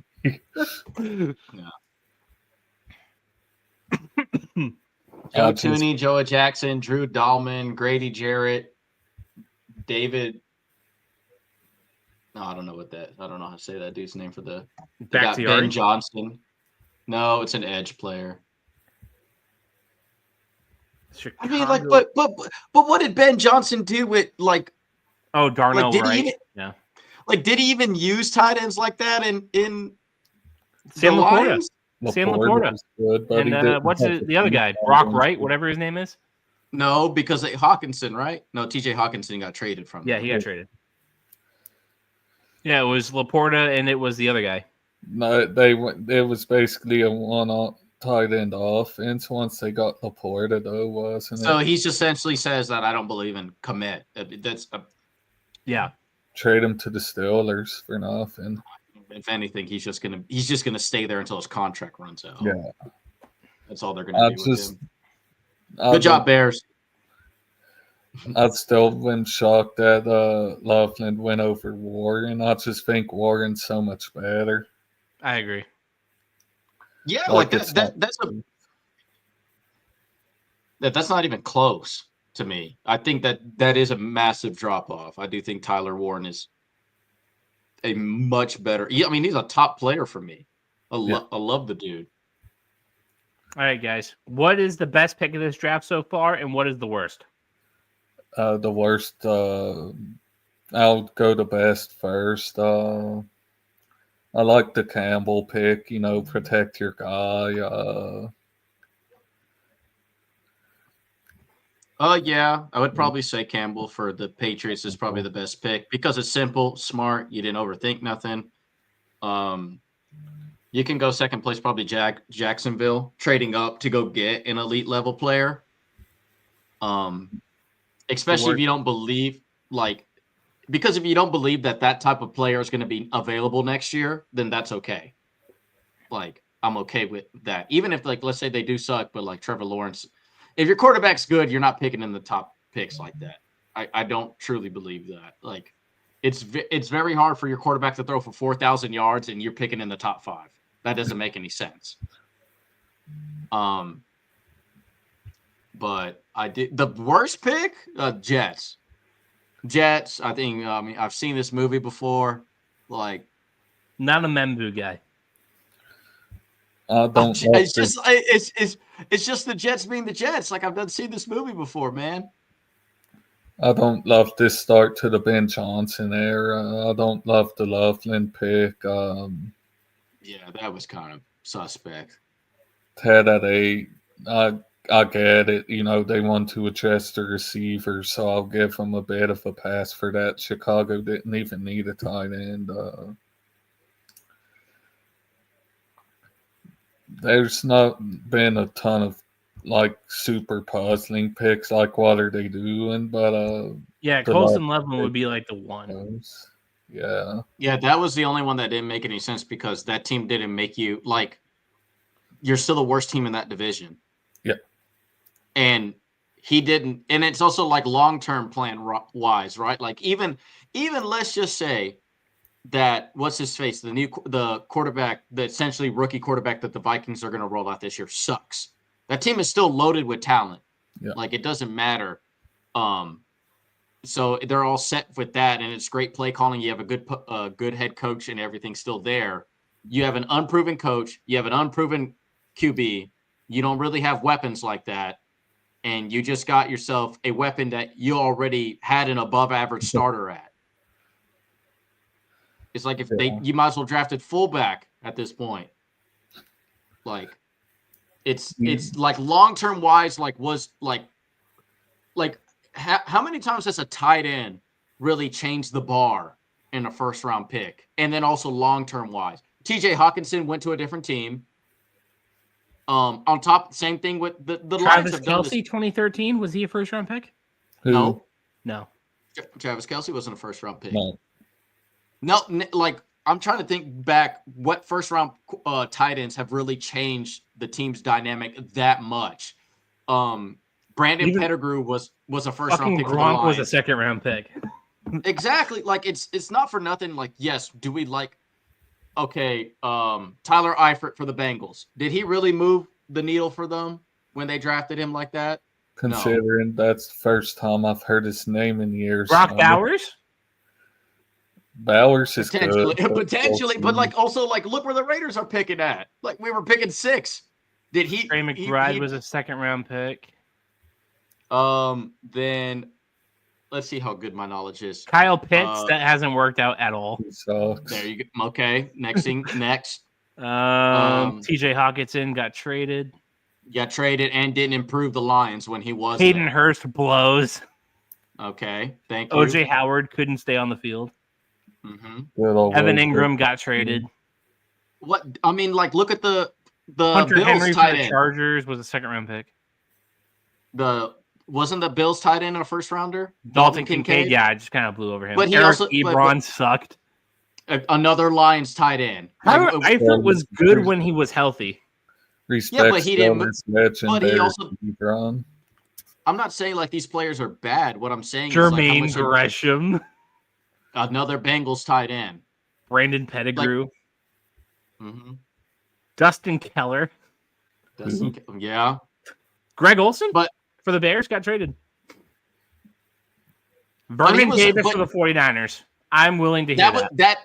That is the only player that you mentioned that moved the barometer. But then also the 49ers were still a 6-10 team until what's-his-face showed up. So it wasn't like he really like he wasn't that good either. Keith Like he Miller wasn't for like the Steelers. like he was good, but it wasn't like they changed. Like, oh my God, this offense completely opened up now that we have a tight end. Oh, how about Kellen Winslow for the Browns in 2004? Yeah. The one that dude who got caught masturbating inside of his car? No, I don't think that. Dallas Good Clark one. for the Colts in 2003. Dallas Clark was pretty good. Yeah, but he wasn't changing the team. They already No. had Marvin Harrison and Reggie Wayne. Like, Jeremy yeah, Shockey 2002. Yeah, The Giants maybe. sucked until Eli got there, and that. But Todd yet Heap again, for the Ravens. Didn't like Todd Heap yet die? again. No, Todd Heap had a different story. No, he didn't. But that's what I'm saying. Like that's like you just named like all these players were good to above average. Oh, there we go. Players. 1997, Tony Gonzalez. Well, But the there's Chiefs one. sucked. It Then didn't the Chiefs matter. sucked. So we're looking for team success. First round pick tight end. But that's what I'm saying. Like I'm not saying that these players sucked. What I'm saying is that when this team drafted this tight end, that their franchise drastically improved. No, dude, I'm in 92 and I'm still not look. No, I'm still. You not just seeing named it. Hall of Fame tight ends, and like even as good as Tony Gonzalez was with the Chiefs, he was not moving that barometer when they had like Brady Coyle or whatever his name was throwing him the ball. Like And low key, I don't even remember Tony G as a Chief. I remember him as a Falcon. Well, that's just Falcon, age thing. yeah. But I'm in also, 80. I'm in 1982, and I'm still. I don't still think you're gonna find one unless you go to the 60s. The first Kellen Winslow in 1979. Yeah, Well, probably. I hate the to say it, Chargers? yeah. And his son. But they also had Dan. But did they have Dan Fouts by then? Ozzie So- Newsome for the Browns in 78.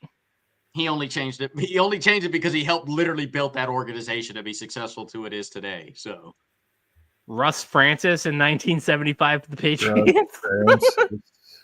So essentially, we It have hasn't stumbled happened. upon- ever. There's never been a time that a tight end in the first round has changed a franchise so drastically to a winning one. That was a fun exercise. Yeah. I mean, but it's also like the same thing as the running back conundrum nowadays, right? It's just like, why are we drafting running backs in the first round other than to get a 5th-year option on them, which most of the time they're going to cry and bitch about and not want to play. They're going to sit out of camp to get an extension after year 3. Apparently, So- Nick Saban, wherever he's doing his appearance, is just every time somebody's picked, he's like, "Yeah, I recruited him." I mean, that's about as riveting as it's going to be. So we're still waiting on pick 11, which belongs to the 49ers. Nope, the 49ers. They took an edge rusher, didn't Yeah, they took Michael Williams. Yeah. Yep. So it's the Cowboys. Yeah, it's the Cowboys. Jura. Jared, come on, Jared. Get Shedeur Sanders. Call it a day. Make it just who Can you cares? fucking imagine?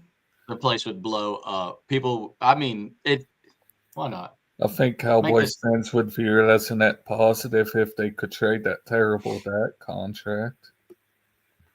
Steelers interested in Dak? Nah, I hope not, considering he'd break us. Like we wouldn't have any cap space. That's the sad part about Dak is just the fact that he's been a decent quarterback for most of like his career. It's just that he's tied to such a toxic franchise, and also that because you're tied to that, the conversation talks about contracts get so overblown about it, and then it's like, I'm the Dallas Cowboys quarterback. I demand a certain number. Like, unfortunately. The Cowboys pick is There we in. go.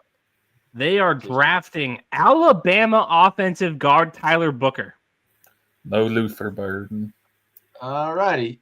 So Booker's either went- fine, but this is a reach. I mean, it's a guard in the first. I know they need to replace Zach Martin and all that, but this is kind of a reach. that's I mean, that's clearly a reach. I don't think he's a bad player, though. So, nice business, Jerry. And I'm Yes, sure PFF has him ranked at number 48 overall. What? And they took him 12. Yep. What is the beast have on that? There's considerable, like he's the first interior lineman. Like that's a top rank interior lineman. But I hate to say it, you could have taken a tackle and like move somebody interiorly, but okay. Ooh, this is not good for them. Yeah, you're picking at 12 and you pass up a lot of talent still on the board. Oh, it's not as bad in the Athletic. They have him ranked 24th. That's still like still a reach. They picked him 12, but not as bad as what PFF thinks. But remember, so like look at it. Remember the overdrafting of Cam Ward. So that means elite players move down. That means somebody's still available. The overdrafting of who else did we have that was a little bit taken ahead that they should have? I mean, like for instance, like Walter Nolan is still available on the board. You have what's his name? Jaheed Campbell still available at the board. Let me go to the Athletic here. Jalen Walker's still on the board. Tyler Warren's still on the board. Shamar Stewart. Okay. Jihad Campbell, Matthew Golden, Derek Harmon, Will Johnson, Josh Simmons, who is dealing with an injury. These are potential Pro Bowlers to go. Like it's granted, I understand it's a need. You did need. That's what you straight up did. But you could have drafted him in the second round. Yeah, you could have drafted that position in the second round. I don't think you were going to get Tyler Brooker in the second. Yeah, like I mean, all right. It's just unless you're getting an all-pro, like a perennial all-pro, it's just the positional value for interior offensive line is off for the top like 15 in the draft. Like if they're picking 25, sure. Yeah, but also like look at the interior guards that went that high. There was the like some live up to that potential, like both Notre Dame dudes did. Yeah. But what's his face? Remember that old Alabama one that Tennessee drafted at like 9 overall? Yeah. Number 7. He was like number 70. He was supposed to be like literally the next greatest thing. Yeah. Oh my god. What's his name? I'm gonna look it up. What year was that? Was that like 2013? No. Yeah, it was 20. Chase Warmack. Yeah. I do somewhat remember that. It's just, I don't know, man. And he got taken 10th overall. Like, it's good for Mike McCarthy. He's probably looking at this. He's like, I wouldn't have drafted him. Who's Chance Warmack? Should I know we were talking. That was a interior lineman that were taking that high. Oh, okay. Let me check my phone. Not tackles, guards. Not bad. Yeah. Just shout out to TC sticking around still. So Dolphins are on the clock. Knock us out of our socks. Yeah, no, real. They're gonna package a deal where they're gonna trade this pick and Tyreek Hill and what's his face and just like get somebody. Tyreek Hill and what's his name? Oh, defensive back. Yeah, because everybody wants Zach Wilson got signed by the Dolphins. I did not know that. Yeah. Now they actually have a quarterback. He was my pick to be the next Sam Darnold, Geno Smith type, and then I saw he was wearing number 0. I'm like, out. Hard. Stop. He's gonna win. Out. No, he's wearing 0. Out. Couldn't be more out. You have to be elite to wear 0. He's about to be. Stop it. You have to be a corner or a wide receiver to wear 0. Otherwise, I don't care about you. He is going to, like, Tua is literally going to be in concussion protocol the moment he touches that on the field. The MILF Hunter himself is going to come out there, and he is going to be dotting these fools up so bad. All they got to do is get Tyreek Hill, hey, just calm down. We'll throw you the ball. We actually have a quarterback that stays healthy. And with arm strength. Yeah, I mean, the sad part is he actually does. He's probably the most gifted quarterback on their team. Yeah. I think Tua's got insane accuracy, but Wilson's got a cannon. I don't look. This is what made no sense to me about last year about Tua. Your problem was health, and you looked like you went on Ozempic entering the season. If anything, I needed you to bulk up so you can take a hit, my man. I mean, he's got to learn how to get down. He does. Or what was it? He learned how to fall. Yeah, right. He did jiu-jitsu to learn how to fall. Yeah. Are you kidding me? It didn't work. Listen, I don't want none of my players that I take to learn anything about how to lose better. Okay? How about like not worried about getting hit? Yeah. Learned how to fall was crazy. Huh? It's like I'm a basketball player, and I said, you know what I learned? I learned how to inbound pass better. That's what I learned how to do. I didn't need a 3-pointer this year. Inbound passing. I got that on lock.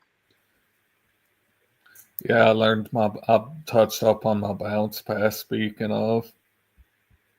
It'd be like I learned how to get technicals better. That's what I learned how to do. I learned how to get technical fouls better. Apparently, Tyler Booker looked a little zesty walking up to the podium.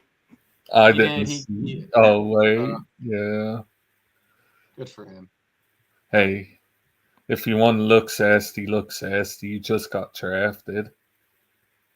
That's what I say. It's I mean, anything's better than Mac Jones looking like a 12-year-old, looking like his mom just told him dinner was done. His mom was spelled Belichick in this case. Where are the Dolphins going? This is an important pick for Patriots fans. The pick's in on TV. I don't know if there's any. Does the Will Johnson slide? Does it have any merit?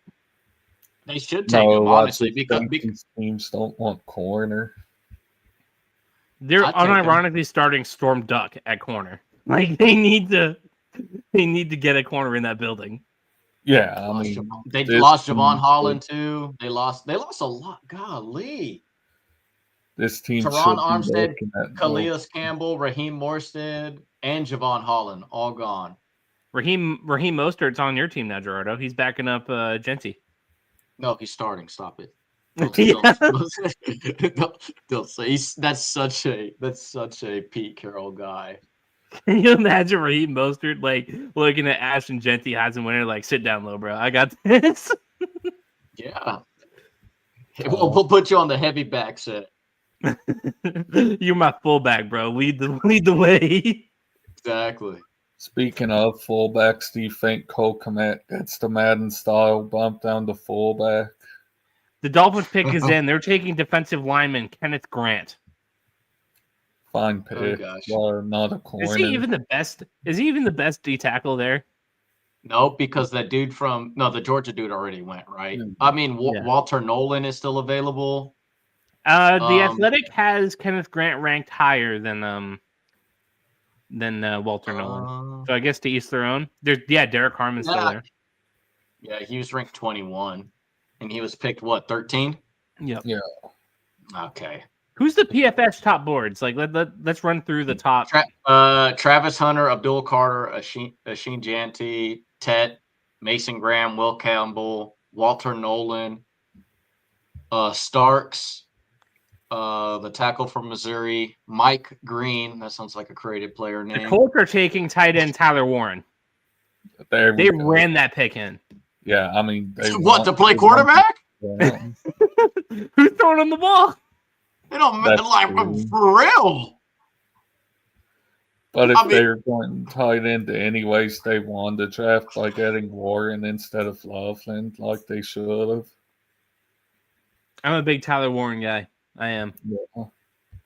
I mean, I am too, but like, who's your fucking quarterback? Hopefully, Anthony Richardson. It's all going to come together. It's all going to come together this year. No, it's going to be Daniel Jones. It's going to be Daniel Jones by week. It's going to be Daniel Jones by Halloween. What a meme, bro! Can you imagine the hype that dude received for throwing a ball at a damn ceiling to lose to Daniel Jones? Yes.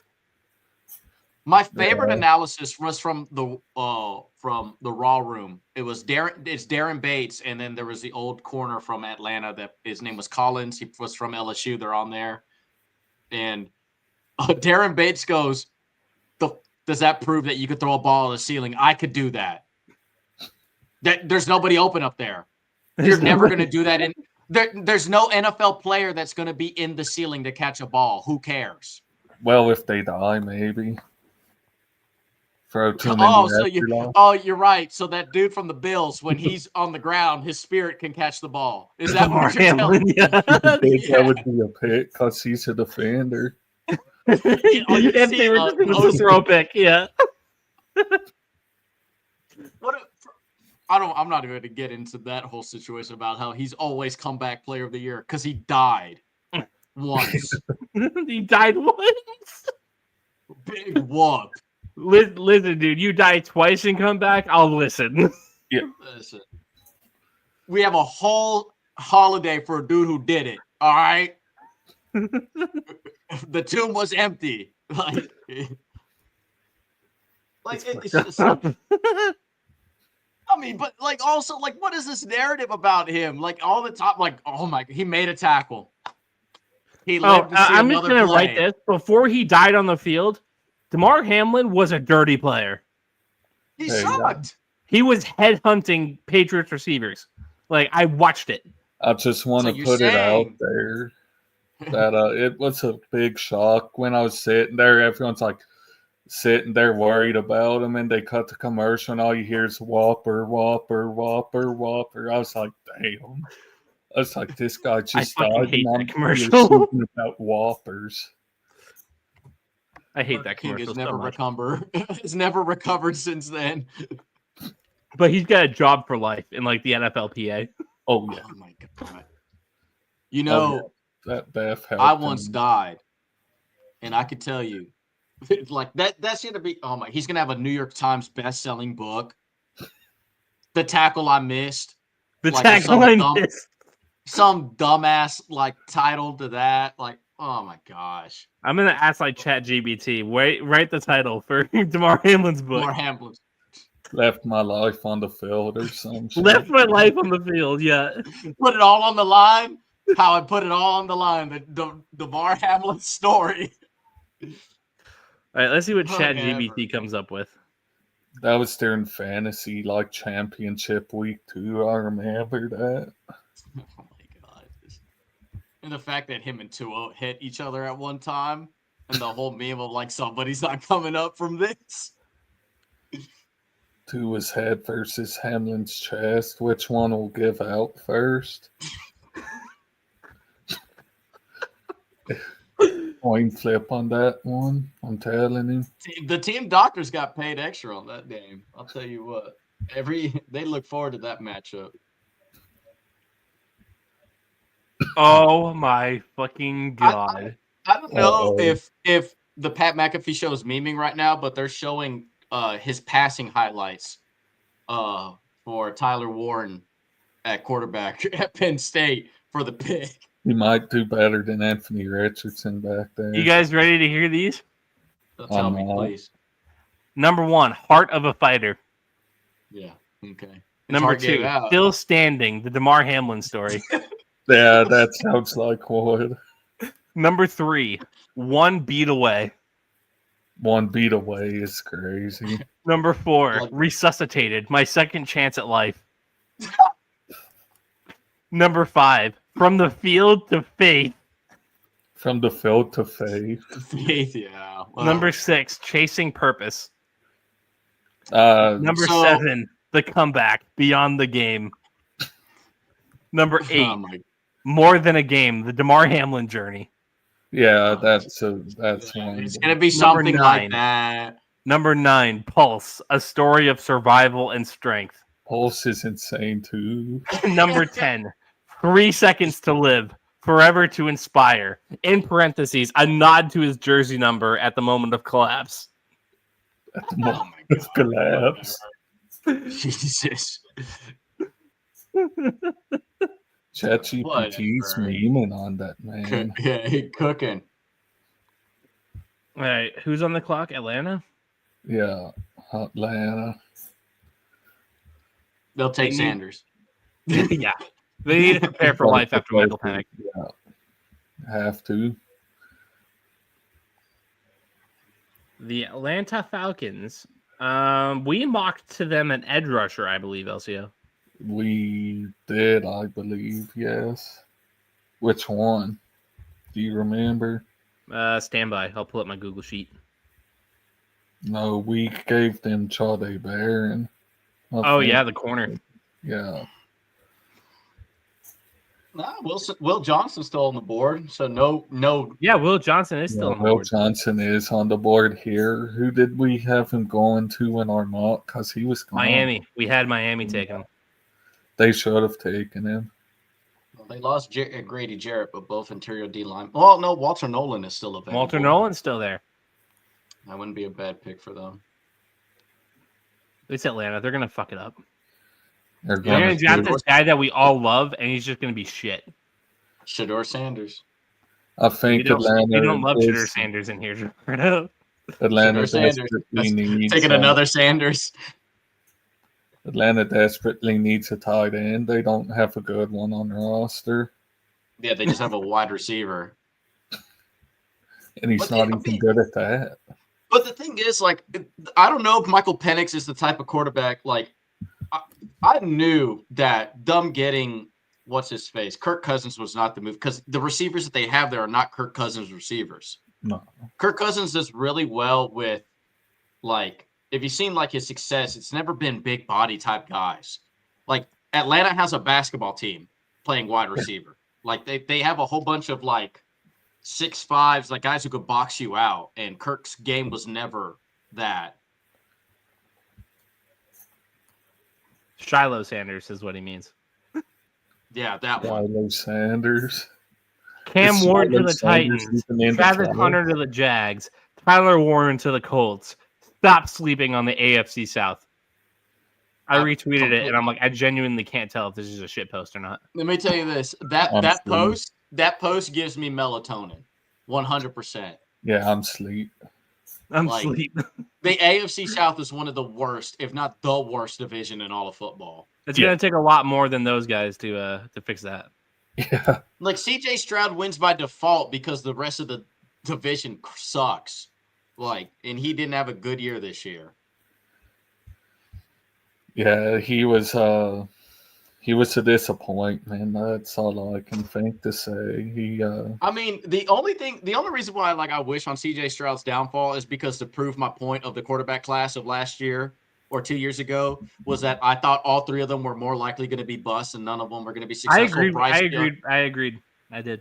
Because it was like there's so many.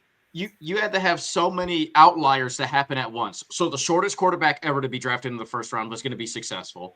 The quarterback with the least amount of starts in his college career was going to be successful. And an Ohio State quarterback was going to be successful. All three were somehow going to happen at once. No. That would have been crazy.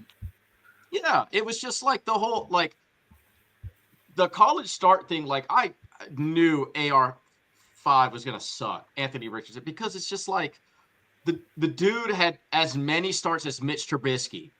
Like, what are we on about? He has no film, like, comprehension of seeing defenses. So when a complex scheme comes in, he has no idea to reference what the base defense is coming out of. Aaron Rodgers essentially proved that when he was with the Jets and he was talking to Pat McAfee. He goes, when you have so much game time as a quarterback, like, I could go look at a defense and remember that I saw something from 2008 that's being played today to reference that and knowing, oh, safety's going to bite here. Linebacker's going to drop at this point. I know exactly where to drop the ball at. And when a quarterback doesn't have that many reps under his foot, he has no reference point. He's just like, I'm just going to throw it there. And the next thing you know, you wonder why the dude's doing this. Like, I've seen this movie before. Like, Paul wants to know who we have going to the Super Bowl on this a third of the way through the first round of the NFL draft. Biased or unbiased? I'm gonna say Bills Lions. Ooh, so you're going unbiased. Give me the Bills as well and the Commies. oh, I love the Commanders. They're having a Jaden great. Daniels, he feels like the real deal to me, even after just 1 year. Just elite Yeah, that's my dude. already. Like, and that was one. I said that he would win Heisman. That was my Heisman favorite when we had that fantasy thing, and I wrote that. And I remember telling that to Ken that he should be the favorite going into winning the Heisman that year. I do like the Commanders a lot. I think like especially that type of experience for that kid, like it's really good. And they got Debo for nothing. Oh my God, too. Like see, this is the thing that a lot of great franchises do, but the problem is you're starting to run into this issue like the Bills are, and the same thing with now even Falcons the pick Chiefs. is in.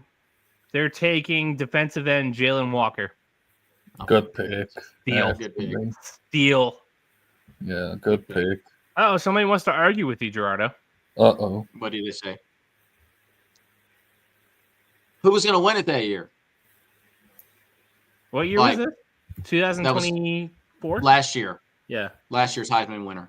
Heisman finalists. Let's see. Travis Hunter, Ashton Genty, Dylan Gabriel, and Cam Ward. Go the year before. That was this year. Why did I Googled 2024? You want to do 2023? Yeah, 2023. I asked you guys what year. You said last year. We're in 2025, damn it. My bad. Fair point. Yeah, y'all bad. Let's see here. Yeah, Jaden Daniels. Yeah. Michael Penix, Bo Nix, Jalen Milroe, and Marvin Harrison. Who? Yeah, Who was going to win it out of all those?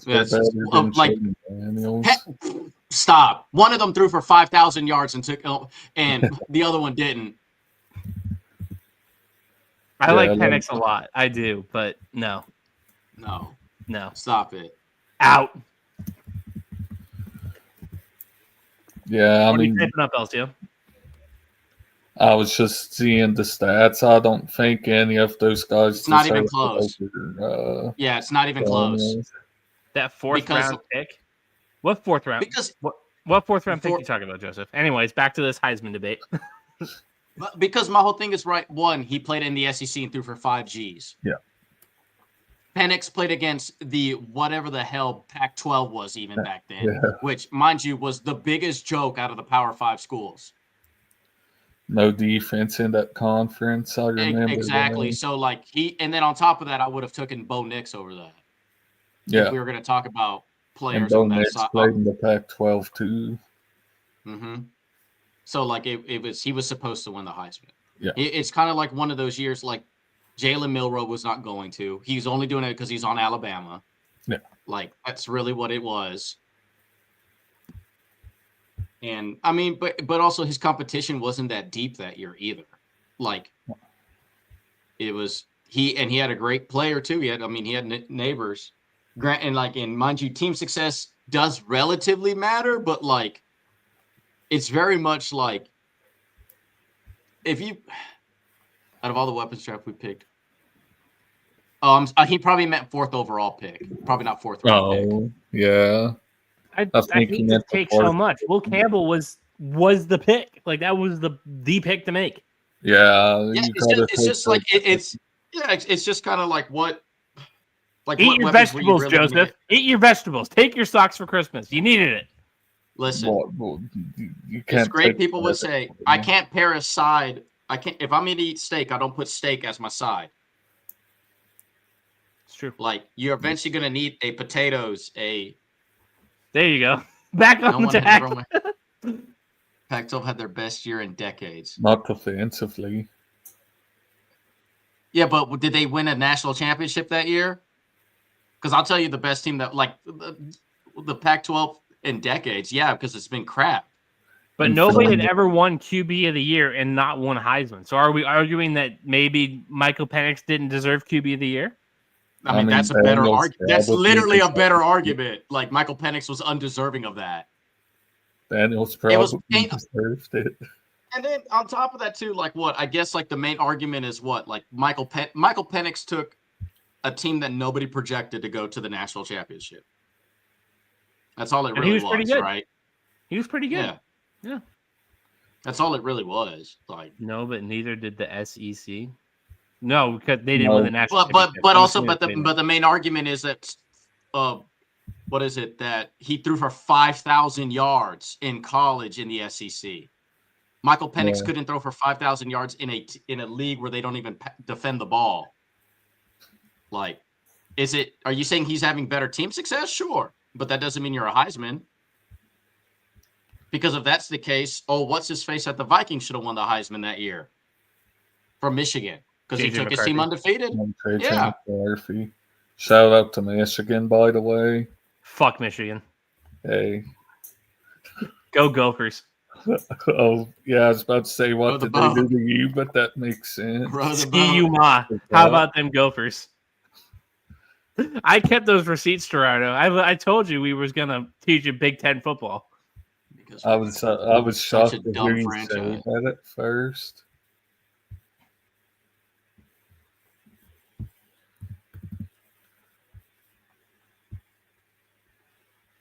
How about that?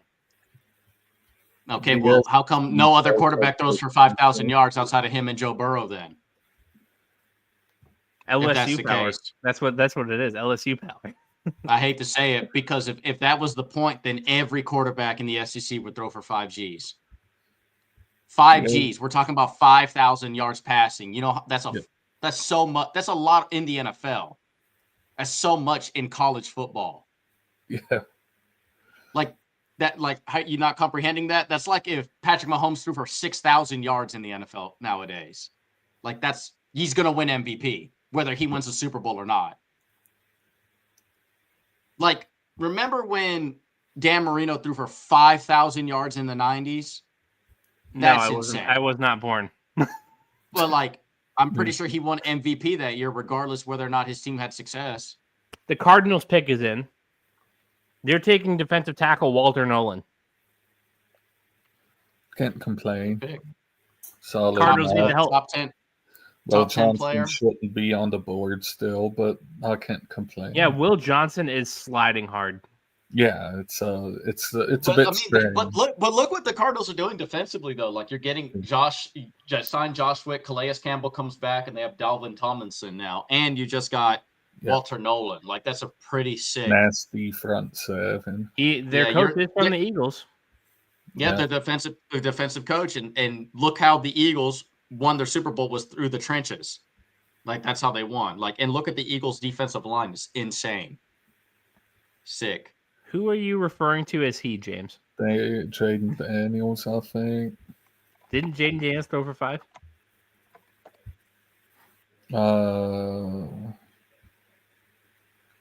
He certainly threw for 4. Oh, my bad. He didn't. I thought he threw for 5 Gs. My bad. 38, almost 4. Oh. No, my bad. But he rushed for 1,000. All right, maybe it was 5 all-purpose. It would be 5 Gs all-purpose and 40 touchdowns and 4 interceptions. Okay, how about you roll with that? Let's rewind and then you want to do 40 touchdowns? How about that? The points that matter? Like, okay, like let's have the conversation. How about this? Let's do Michael Penix. The guy who couldn't, be good. I mean, like how many he transferred over? He's older than crap. So he threw for 36 touchdowns and 11 interceptions in the Pac-12. And Jaden Daniels threw for 40 touchdowns and 4 interceptions on 72% accuracy. Michael Penix threw for that with 65% accuracy. 5,000 all-purpose. Yeah, James, we established that it was all-purpose yards. 5,000. Gerardo was mistaken. Yep. We corrected him, or he corrected himself. 50 total touchdowns. Yeah. 10 Get out of here. 40 in the air. Yeah, with only 4 turnovers essentially to himself. Yeah. So he's a net positive of 46. Yeah, I don't think Penix was in consideration for my Heisman vote that year. Okay, let's just say Penix wins the Heisman. What's your point? Who's better in the NFL? Yeah. Who's the better prospect? Yeah. Daniels probably was the better prospect, and he's better in the NFL. Jaden Daniels had the chance. You do not know Michael Penix did too, because he was a career bum at Indiana. Well, he's saying that Jaden Daniels had to transfer too because he wasn't good, but that's not true. Arizona not State true. was a mess. Yeah, he transferred on top of that, team.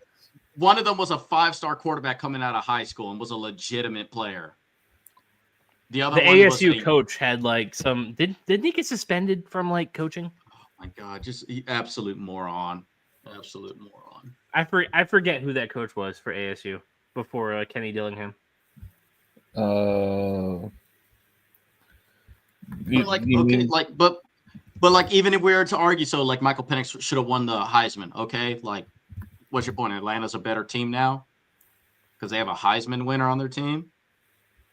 Hell, if anything, the argument for Heisman players in the NFL isn't a good one. Yeah, they're not great. The only quarterback, the only player to be successful with a Heisman is Cam Newton. Every other player that's won the every other player sucked with it. So if anything, you would not want to win a Heisman. Derrick Henry win a Heisman? Oh, we're talking quarterbacks. I'm stupid. I don't. Yeah, I'm like Gerardo just said that. Yeah, because if you look at it, Tim Tebow sucked. Yeah. Johnny Manziel, Marcus Mariota. Matt Leinart. Did Trevor win a Heisman? No, Trevor never won a Heisman. Matt Leinart. Oh, he was terrible. Yeah. Heisman winning quarterbacks. I mean, Baker Mayfield has been solid. That's one. And he's then not Kyler Murray. But mind you, like he won a Heisman.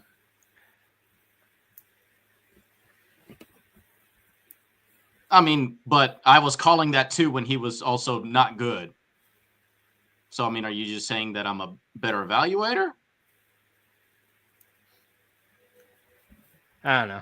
I'm glad that we had that conversation, but to answer your question about the Arizona State coach, it was Herm Edwards, who has like the name is yeah. Thank you. There we go. I just had totally forgotten what his name was. So if we're talking about Heisman winners, like Caleb the Williams, Bengals pick is in. They're taking super athlete edge rusher Shamar Stewart. Well, what a Bengals pick. Elsio has a take. Elsio has a take. I mean, he's traits over production, isn't he? I feel like. Yeah, that's 100%. He's very much. Which I do agree with Elsio on that. They look at potential, not who you are. Yeah. And sometimes it works, sometimes it doesn't. This might work. They're the ultimate boom and bust team. They're the ultimate boom or bust team. They're gonna replace Trey Hendrickson with this guy? Is he what is that deal with that? They gotta trade him because he doesn't want to be there. Yeah. And they can't pay him. He would retire, right? And they can't pay him. Yeah, that's because they decided to pay two receivers top receiver money, so good. But who wants to trade up? People don't understand. It drives me insane. And James, you're not the only one. I'm not picking on you. It drives me insane when people are like, "Oh, they're just going to trade down." Okay, you have to find a dance partner. Who's trading up and for who? It's a two-way street, not a one-way highway. Like it's like who is going to use up draft capital to move up now that all the good players are taken? Patriots are just going to trade down from 4 and they're going to get Will Campbell at 10. Okay, why are the Bears moving up? Who's moving up? Tell me. Who's even available anymore like that? Like as I'm looking at PFF's big board, I mean like Starks from Georgia, Mike Green, the DN from Marshall. Mike Green is not going early, Gerardo. He's got some. He's got some. Issues. What do you call it? Some Ben Roethlisberger allegations. Ooh. You don't know how to ride a motorcycle? That's not the specific allegation I was referring to. Okay. Will Johnson. That kind of happened. Josh Simmons is still there. Josh Connerly. You got dude from South Carolina, the freak. Nick what's his name? Emanuori, yeah. The corner from Texas is still here. Yeah, Jedi Baron. Baron. Campbell is still available, right? Jahad Campbell, yep. Yeah. Matthew Golden is still here. Should have been a Raider. Will Johnson. Okay.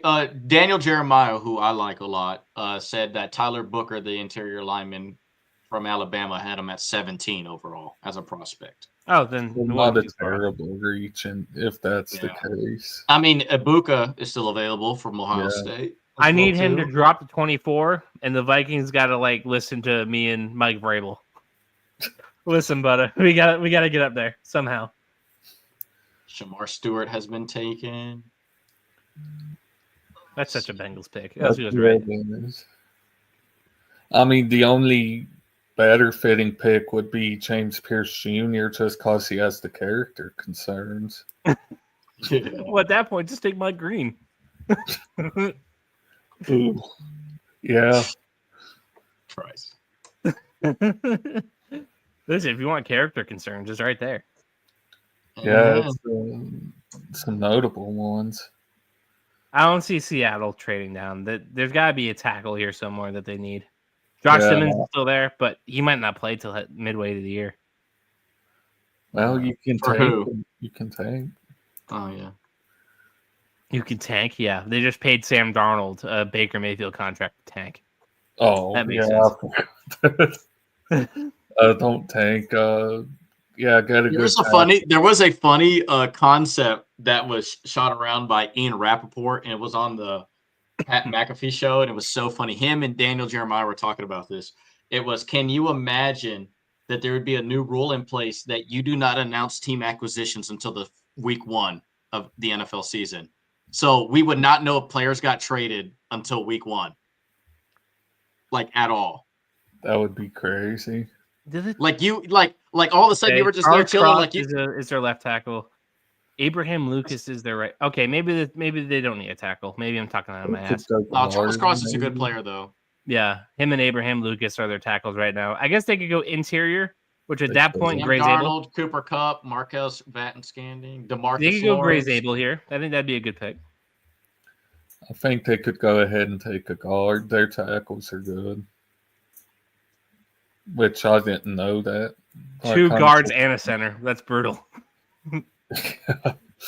Okay, so basically no interior line.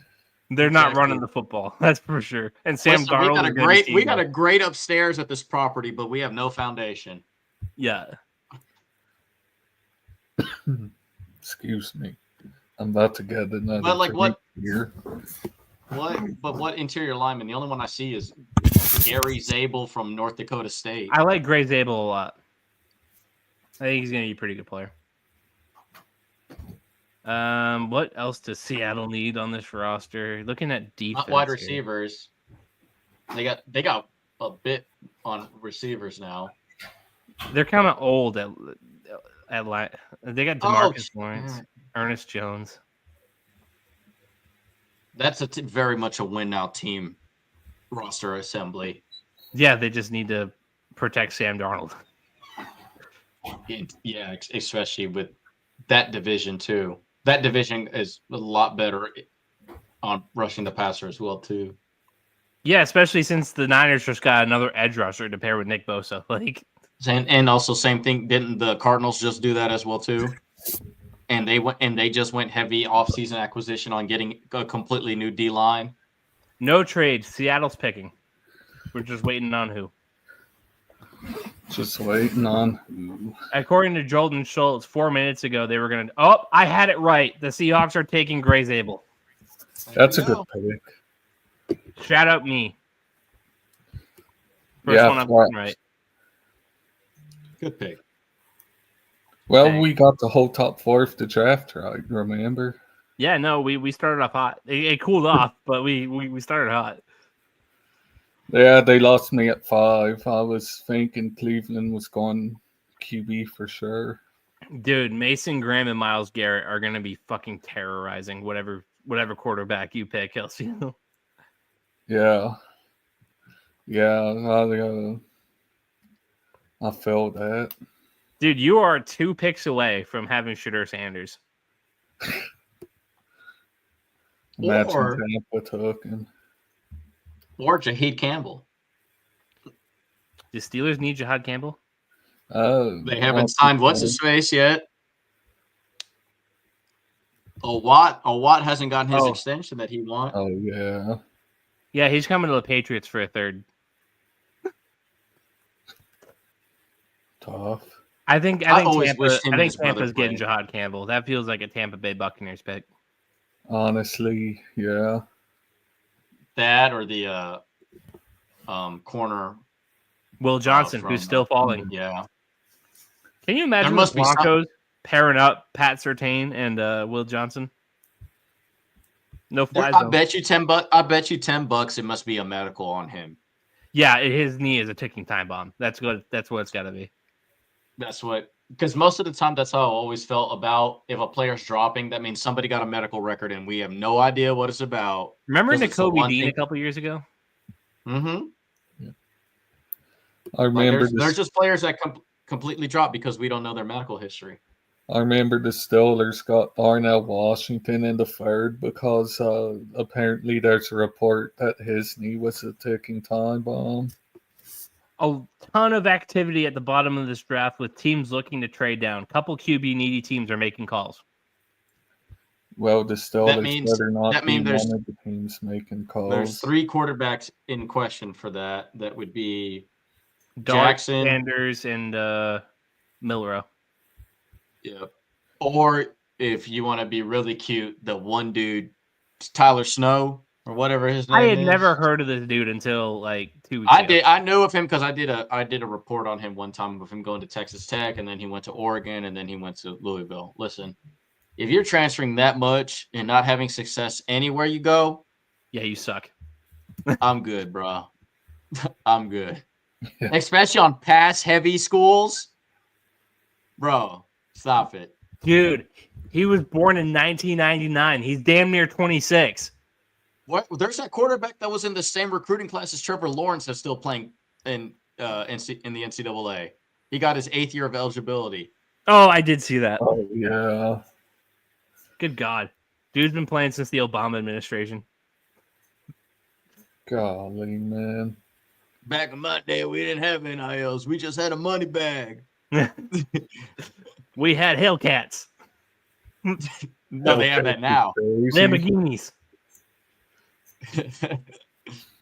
Range Rovers. I mean, the crazy part is, though, that speaking of, like, as jokingly you say about administration, the fact that there is going to be a federal government that may have to overlook NIL deals because it's getting so out of hand. Seriously. Yeah.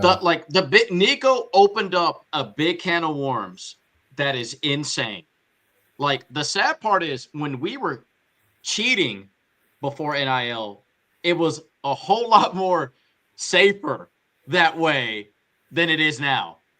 Because now it's like you can't have an agent, but you can have representation. Okay, the fuck does that mean? Like, or the whole, like, because the whole Nico thing, the sad part is that he never said he was a $4 million guy. The Buccaneers pick is in. We're just waiting on the name. Like, he got evaluated, or somebody saw a report that was on his team that said, you're a $4 million quarterback. And then went off and told the coach. And good for Josh Heupel to be the person who stood up and said, we cannot have a player-run league. We can't do that. Because this is a trickle-down effect that will happen in the NFL. And then all of a sudden, we're going to go broke so fast. Like, because if you think NFL, like, prospects, like, the bust level's insane in the NFL, college is even crazier. Like, the amount of potential kids get recruited on is insane. Like, Elsio, I need you to stone cold the Diet Dr. Pepper if you drafted her Sanders. Sure. Crack them together. Shotgun one. I need you to do the double barrel shotgun of 2 Diet Dr. Peppers.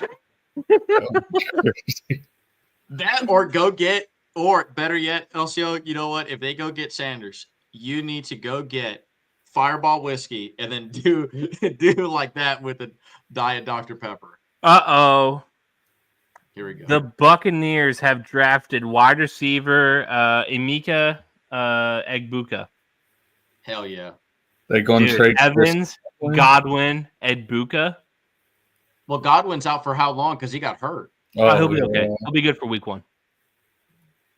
That's what I heard. I I heard guess he's going to be good for week 1. Invest Free into weapons for Baker Baker. Mayfield. Good pick. Good The pick. Buccaneers are going to run shit in that division. Baker's going to be Dylan. Draft him in fantasy. I saw a great video on an evaluation of him. It was saying Baker Mayfield's career is starting to look a lot like Drew Brees's. Yeah, that's a good pull.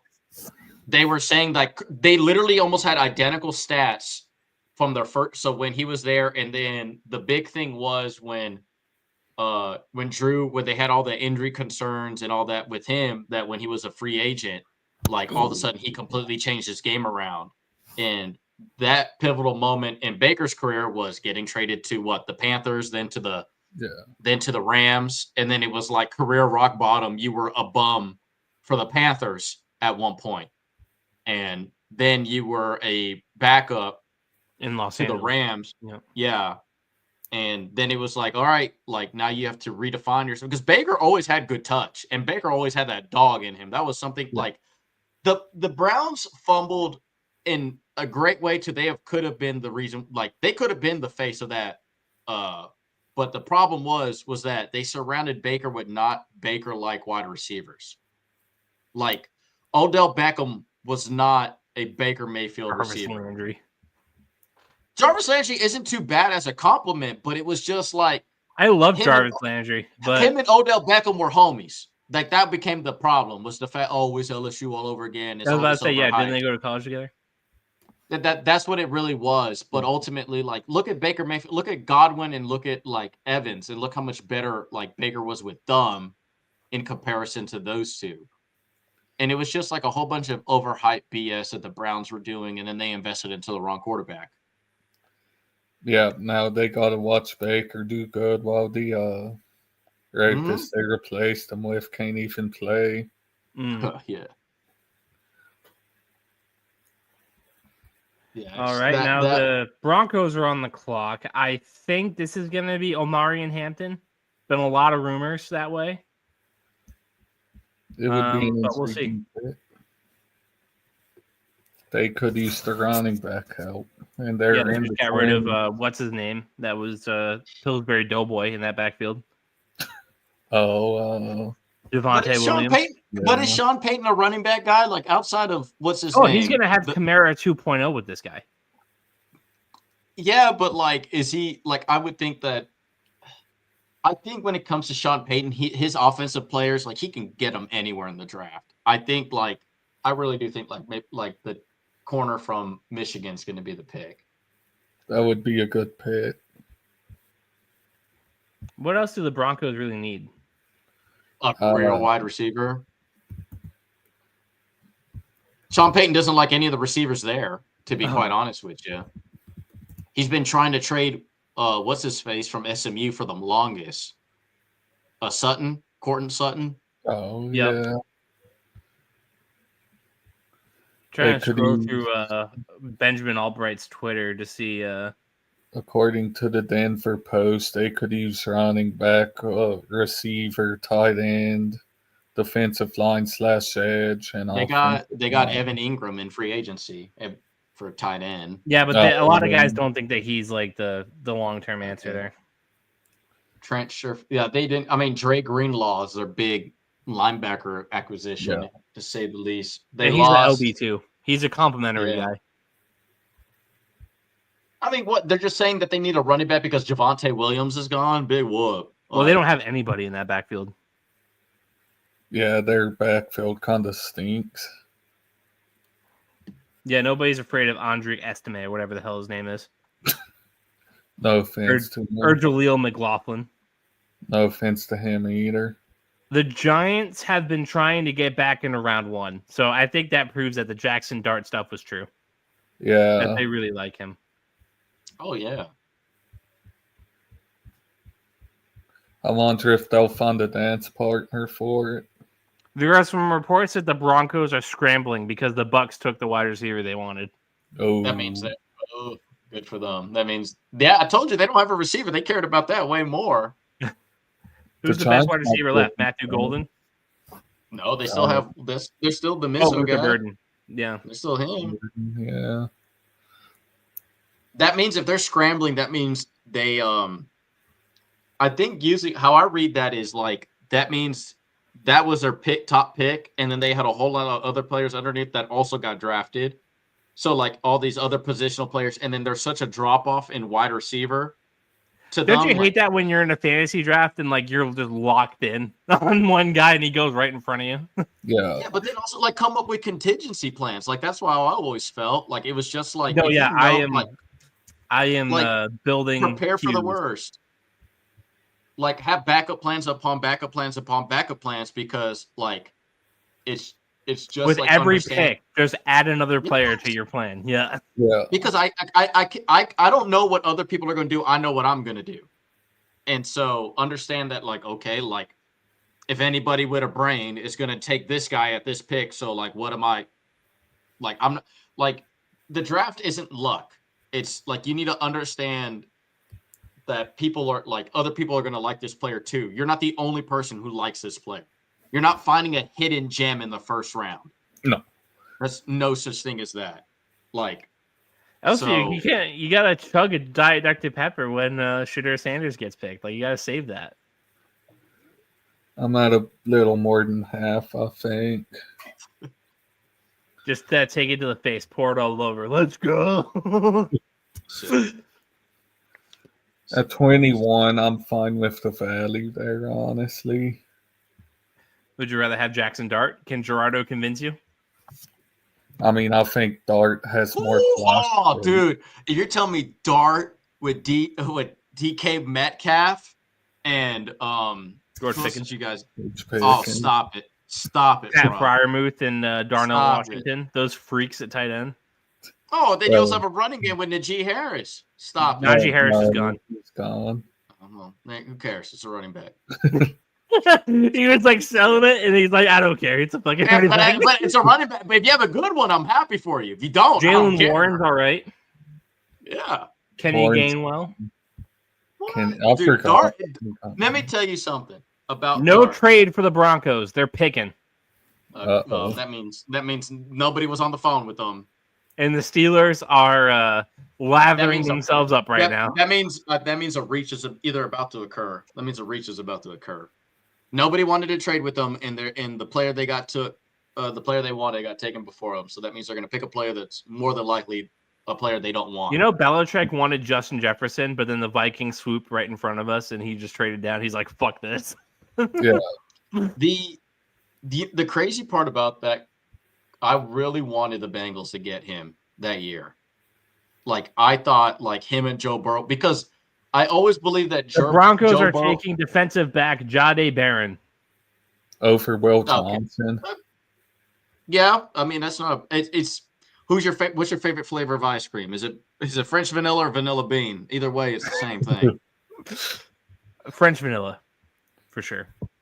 Vanilla bean is a little bitter, a little more bitter. Homemade. What about homemade vanilla? It's in the middle. Yeah. See, this is like, but I mean, good. Golden vanilla is the best one. That's not bad though. That's not a bad pick. I was expecting like if they like got some, like if they went and what's another like random wide receiver that they would have taken. Jaden Higgins. The Iowa State guy. Yeah, like if they took him, Higgins. It's like tell me you didn't want to. That wasn't your first prom date without telling me that wasn't your first prom date. Yeah, that wasn't the first girl you asked out. Yeah, exactly. Yeah, come on now. That was your fifth. That was your fifth pick on the roster. Stop it. At 20, though, I don't think the value on Higgins would be there in seriousness. Oh no, he's such a round 2 guy. I think you could talk me into like pick 30, like 31, 32 maybe, but Pittsburgh, it's about that time. Elsio, you are on the clock. Come on, baby. Man, What do you want? Right now, gun to your head, who do you want? Will Johnson, quarterback. See, but the Steelers take such Steeler guys. Like y'all are the most like sometimes predictable franchise of all time to draft. Yeah, who's on the board that feels like a Steeler? Let's see. Landon Jackson because he's bald. He looks like he headbutts people when he wakes Todd up. Campbell is still on the board. Carson Schwarzenegger, the linebacker from UCLA, because of that last name, he has long hair. Derek like Harmon. Harmon, yeah. Josh Connerly Jr. That feels like a Steeler. That does, yeah. I think it's the junior that really puts it over. Yeah. Carson Schwarzenegger. I kind of like that. Gerardo, but look at his name. But look at the dude. The dude looks like he will beat you up. Like, oh boy. You getting stressed, Elsio? Yeah, always. I never know what this team's gonna do to me. Maxwell Hairston. That sounds like a Steelers type of name. But you don't have a quarterback on the roster. We have Mason Rudolph. What did I say? JT, and probably the Ohio State DN. The Ohio State DN's not a. You know what? Jack Sawyer, the DN. Jack Sawyer. I mean, Mike Vrabel started out as a Steeler, didn't he? Mm-hmm. Yeah, I think so. It was a Steeler or a Saint. I can't remember. I want to say it was a Steeler. More likely a Steeler. Let's see what they do to me. Gun to your head, which quarterback? Jackson Dart or Shedeur Sanders? Jackson Dart, probably. Gerardo, you convinced him. I just think Dart has more plus. So I'll give you my background of Jackson Dart. Why I'm such a Jackson Dart guy. So he went to the same school as what's the other BYU dude? Zach Wilson. Same Steelers coach. pick is in. It was one of the names that I mentioned. Defensive line, Derek Harmon. That's fine. I don't have a bunch to say about it. You know, we needed the D-line help. He's pretty good. I've seen him out there. No crash out? No. It's a fine pick. He's going to sip his Diet Dr. Pepper for this one. It's just going to be a sad day when we draft Jalen Milroe in the second or some BS. Oh, God. What, to play running back? They're trying to be. Daniel Jeremiah had him ranked 24th in his board. About fair value. So yeah, I think it's a fun pick. Shedor's fallen out of the first. About right. A lot of people had him as like a 40th overall type player. The Chargers are on the clock now, followed by the Packers, followed by the Vikings, followed by the Texans, followed by the Rams. Could the Rams buy into the hype? No. No. I think so back to the Dart conversation. So he went to the same high school as MILF Hunter. Zach Wilson. And his head coach was like, this kid was like, he compared him a lot. Like he said what Zach Wilson was as a senior year in BYU is what Jackson Dart was as a junior in high school. Like on that level of progression. Then he went to USC, which that's how I know really of Jackson Dart. And let me tell you this, wearing number 2 as a quarterback is like, that's relatively a hard piece. Like you got to be relatively special to wear the 2-piece in college, especially like Johnny Manziel wore it. Who else? Like Cam Newton wore it. Like absolute dogs wear the 2-piece. And USC is not really known for we're more of traditional sense looking quarterbacks. 6, they were 9, 7, 3 was for Carson Palmer. 11 was Matthew Leonard. 14 for Sam Darnold. We're not really we would never have that type of quarterback at our play. 13 was Caleb Williams. Yep. But when he rocked a 2-piece, He wore a shooter sleeve on his arm, and he had the eye black on one eye, like that. And I go, if you looking that hard at USC, you better be good. And there was a legitimate conversation that like Jackson Dart was like, if we didn't land Caleb Williams, he was going to ride it out with Lincoln Riley. Like he was good no matter what. But when you get Caleb Williams, like I'm not waiting behind that. I'm going to go be great somewhere else. And he progressively got better each and every year, while his talent around him got worse. It's relatively the Drake May thing. You got better when your talent got worse around you.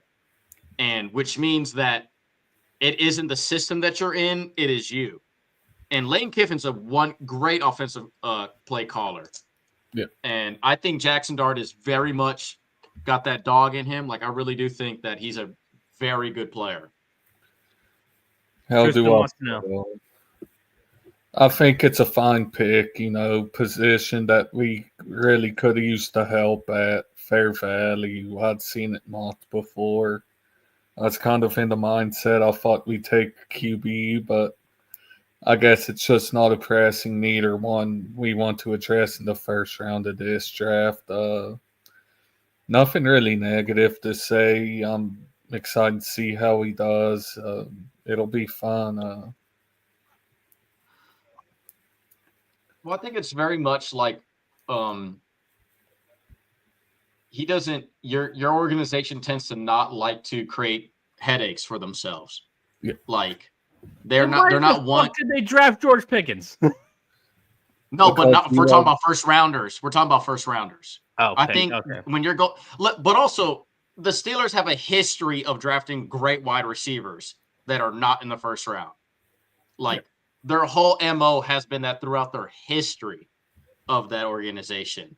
Like Mike Wallace wasn't a first round pick. Antonio Brown wasn't a first round pick. Sanders from SMU wasn't a first round pick. Even now, like any of the players they had when they had Deontay Johnson wasn't a first round pick. Like that's literally been like one of the big fabrics of the Steelers is like they never Hines Ward, even wasn't Santonio Holmes not even a first round pick with them either? I don't think Santonio Holmes was, but I could be wrong on that. I was relatively young. I mean, even like guys like even good key contributors with them, like Loomis Swede that they had, and like other like Plaxico Burress wasn't a first round pick for them either. So they're willing to risk it wide receiver wise in later rounds. I think when it comes to the first round, they really don't like to create headaches. They keep it simple. Like they get Steeler guys. Yeah. The only the big reason why I think Kenny Pickett, the reason why he got picked over Malik Willis was Malik Willis played at Liberty. Yeah. Kenny Pickett literally played down the street, literally played in your stadium. Like in the same stadium. Yeah. Like it was like a tougher eval on that. Like in the sense of like, I'm going to pick a guy from Liberty who's never had any relatively like pedigree in the NFL compared to like Kenny Pickett, who, elevated relatively a Pitt team. Yeah. Like, I think that was just only the big thing about the Chargers brought back Mike Williams. Yeah. They got him on a pretty cheap deal, too. To answer the earlier question about why we drafted George Pickens, it's because he decided he wanted Tyquan Thornton instead after dropping us. Makai All right, Becton, Elsio, it was good Jim. seeing you. I'm booting you. Deshaun Hand. The Chargers actually didn't do it bad. Yeah, I'm not They sure lost where they're Joey going to go Bosa, here. though. They did lose Joey Bosa, though. That was kind of dumb. I didn't understand that. He was overpaid. He was overpaid and getting hurt. And they'll just take James Pierce Jr. here, and it'll be fine. Yeah. Or they do need some offensive help, too. They could use Marcus Golden. Who's their best wide receiver? The TCU dude still? No, Ladd. Oh, Ladd McConkey, yeah. They have Ladd. Because we traded them the pick. Thanks, Gerard. That aged well. It wasn't even Gerard's Brought fault. back Mike Williams though. Ugh. I like Mike Williams a lot when he's healthy, but he's never When he's healthy, play more than 6 games challenge, difficulty impossible. Steelers legend Mike Williams caught like one game-winning touchdown. That's gonna have a special place in my heart forever. So, Elsio, you didn't take a quarterback. No, Okay. You don't have a second-round pick. no second rounder. Are you back to talking to Aaron Rodgers? I hope not. I'd rather just run Mason Rudolph. Gerardo, should they be in on Aaron Rodgers? Yeah, why not? I agree. Why not? What's the worst that can happen? He does ayahuasca. Who cares? You get George Pickens on ayahuasca, and Pickens gets himself suspended for the season. But the thing is, though, like Aaron is a free spirit, right? Like he needs. Yeah. I think he just needs structure when it comes to football. Jets never had that. That was such a meme. Like in all reality, like it's like all Aaron Rodgers needs to do. Like I really want him to go to the Vikings. I really do. I really want to complete this Brett Favre 2.0 all over again. He's literally just doing what Brett Favre did back in the day. Like, you don't know if he's retiring. The only difference is that Brett Favre fake cried and sent a dick pic. Like, now Aaron Rodgers is just like, you don't know if he's retiring and he's high. Like, that's it. And then eventually when he retires, he's going to scam out of somebody. He's probably going to do like crypto. Like, No, 100%. that was Tom Brady's thing. Tom Brady scammed everybody out. No, of crypto. he didn't scam nobody out of crypto. He got scammed in crypto. Oh, so he's a And dumb fuck. Okay. He was an idiot. He was provided bad financial advice, but also remember a lot of rich people, like a lot of very smart people with a lot of money were also in on that, like got messed over by that. Yeah. But I think that go to the Vikings, Aaron. Like I would, either way you can't go The Vikings wrong. don't want him. That's the problem. But you want to? I mean, like I'm not. Aaron Rodgers has agreed to a deal with the Vikings, but the Vikings did not. Because you know what the problem is just like I think they really believe on the like I still say this to this day, that was such a bad pick for the Vikings. They should have not gotten McCarthy. Because he only was ever good when he had talent around him. He's never in his life ever had adversity. He was at IMG Academy most of his high school career. What does that mean? You're playing cheat codes. You're just playing a created team. He goes to Michigan, which was loaded in talent. And on top of that, he has all this arm strength and he has all this potential, right? But was never showcased at Michigan.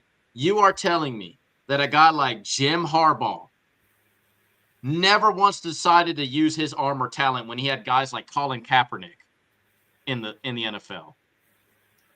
Something tells me that he ain't really He all uses that Justin special. Herbert. That's all I'm saying. If he was so good, wouldn't you think? Because Jim Harbaugh tends to be, or John, whatever Harbaugh it is. I think it's John, right? No, Jim. It's Jim. Right? Wait, who's fucking Harbaugh? Whatever Harbaugh, he tends to use Jim Harbaugh. He tends to use his quarterback's best skill asset. Prime example is what he did at San Diego State, what he did at Stanford, what he did at the 49ers. Like when he had Alex Smith, look at Alex Smith run offense with the 49ers. Small, short to eat and meter it because he was a great passer, great short passer. When Colin Kaepernick got on the field, a lot of like read options, a lot of athleticism, and using his arm strength, a lot of more deep ball progressions. Yep. You're telling me that he had a guy that's supposedly as talented as Holy shit. The Chargers are taking running back Omari and Hampton. That's a really good pick for them. for Najee. Will they have Najee Harris already? Najee Harris and Gus Edwards. They just drafted a third. They just drafted a third stringer. No, Omari Hampton is gonna crush that. He's probably going to be the starter. Yeah, he's really good. I can't believe they signed Najee Harris just to put the hand on the shoulder and say, you're going to the bench, pal. Yeah, no, Well, he's I mean, starting that's over very- Kamani Vidal, Hassan Haskins, and Jet Patterson. Absolutely. That's a good pick. It's a good pick. It's very hardball pick of him. Let's run the ball. You got J.K. Dobbins without the fucking Achilles and ACL and basically everything. Hampton's like insane. I'm pretty sure he's like 6'2". Hampton? Yeah. I can tell you right now. Let me figure it out. All I know is Amari and Hampton fantasy stocks just went up. Yeah. Oh yeah, big time. He's probably RB1. He is 5'11", 221. Really? Yep. I thought he was at least in the 6s, but 5'11", still pretty good. What I saw him at North Carolina once or twice. Yeah, he got out before UNC went to shit because Belichick just lost his fucking marbles. Yeah, he's very good at football. What riveting analysis, Elsio. They should put you on ESPN. Dude, Mel Kiper's losing his marbles too. Maybe they should. Can you imagine? They just had a guy like Elsio up there. So this guy, really good at football. pretty good at football. It's just Nick Saban. I think Hampton is a pretty good receiving back. He's fairly fast, strong. You know. So put it this way: two elite names, right? Omarion, great R&B singer, staying in the Hamptons, great place to live at. Together, good football player. Good football player. Good at the sport. That I couldn't have said it better myself. Plays the sport well. Mm-hmm. You know, Michael Jordan went to North Carolina, and he's a good athlete. Yeah. I didn't know that about Michael Jordan, actually. But I do like the Hampton pick. But UNC actually has had great running backs over the years. They had those two running backs. The one Denver got rid of recently, Williams. Javante, yeah. Yep, and then remember oh my God, he wore like number 20. He played at the Bengals for a hot minute. Giovanni Bernard. Yeah. There you go. Giovanni Bernard. What's some other running backs? The Packers are fielding trade calls for pick 23. Giants, maybe. Dude, how pissed are you if you're Shedeur Sanders and the Giants take Jackson Dart over you? Let me tell you when I know. This is how I know that your team did not have a good offseason. When the notable key signings is Brandon McManus. For the Packers? Yes. That's brutal. And other than that, A.J. Dillon, Eric Stokes. They lost their cornerbacks. I mean, you're not taking this has to be the Will Howard pick, right? Yeah. Will Johnson. Like Will Johnson. Like, come on now. Will Howard to the Packers. Let's go.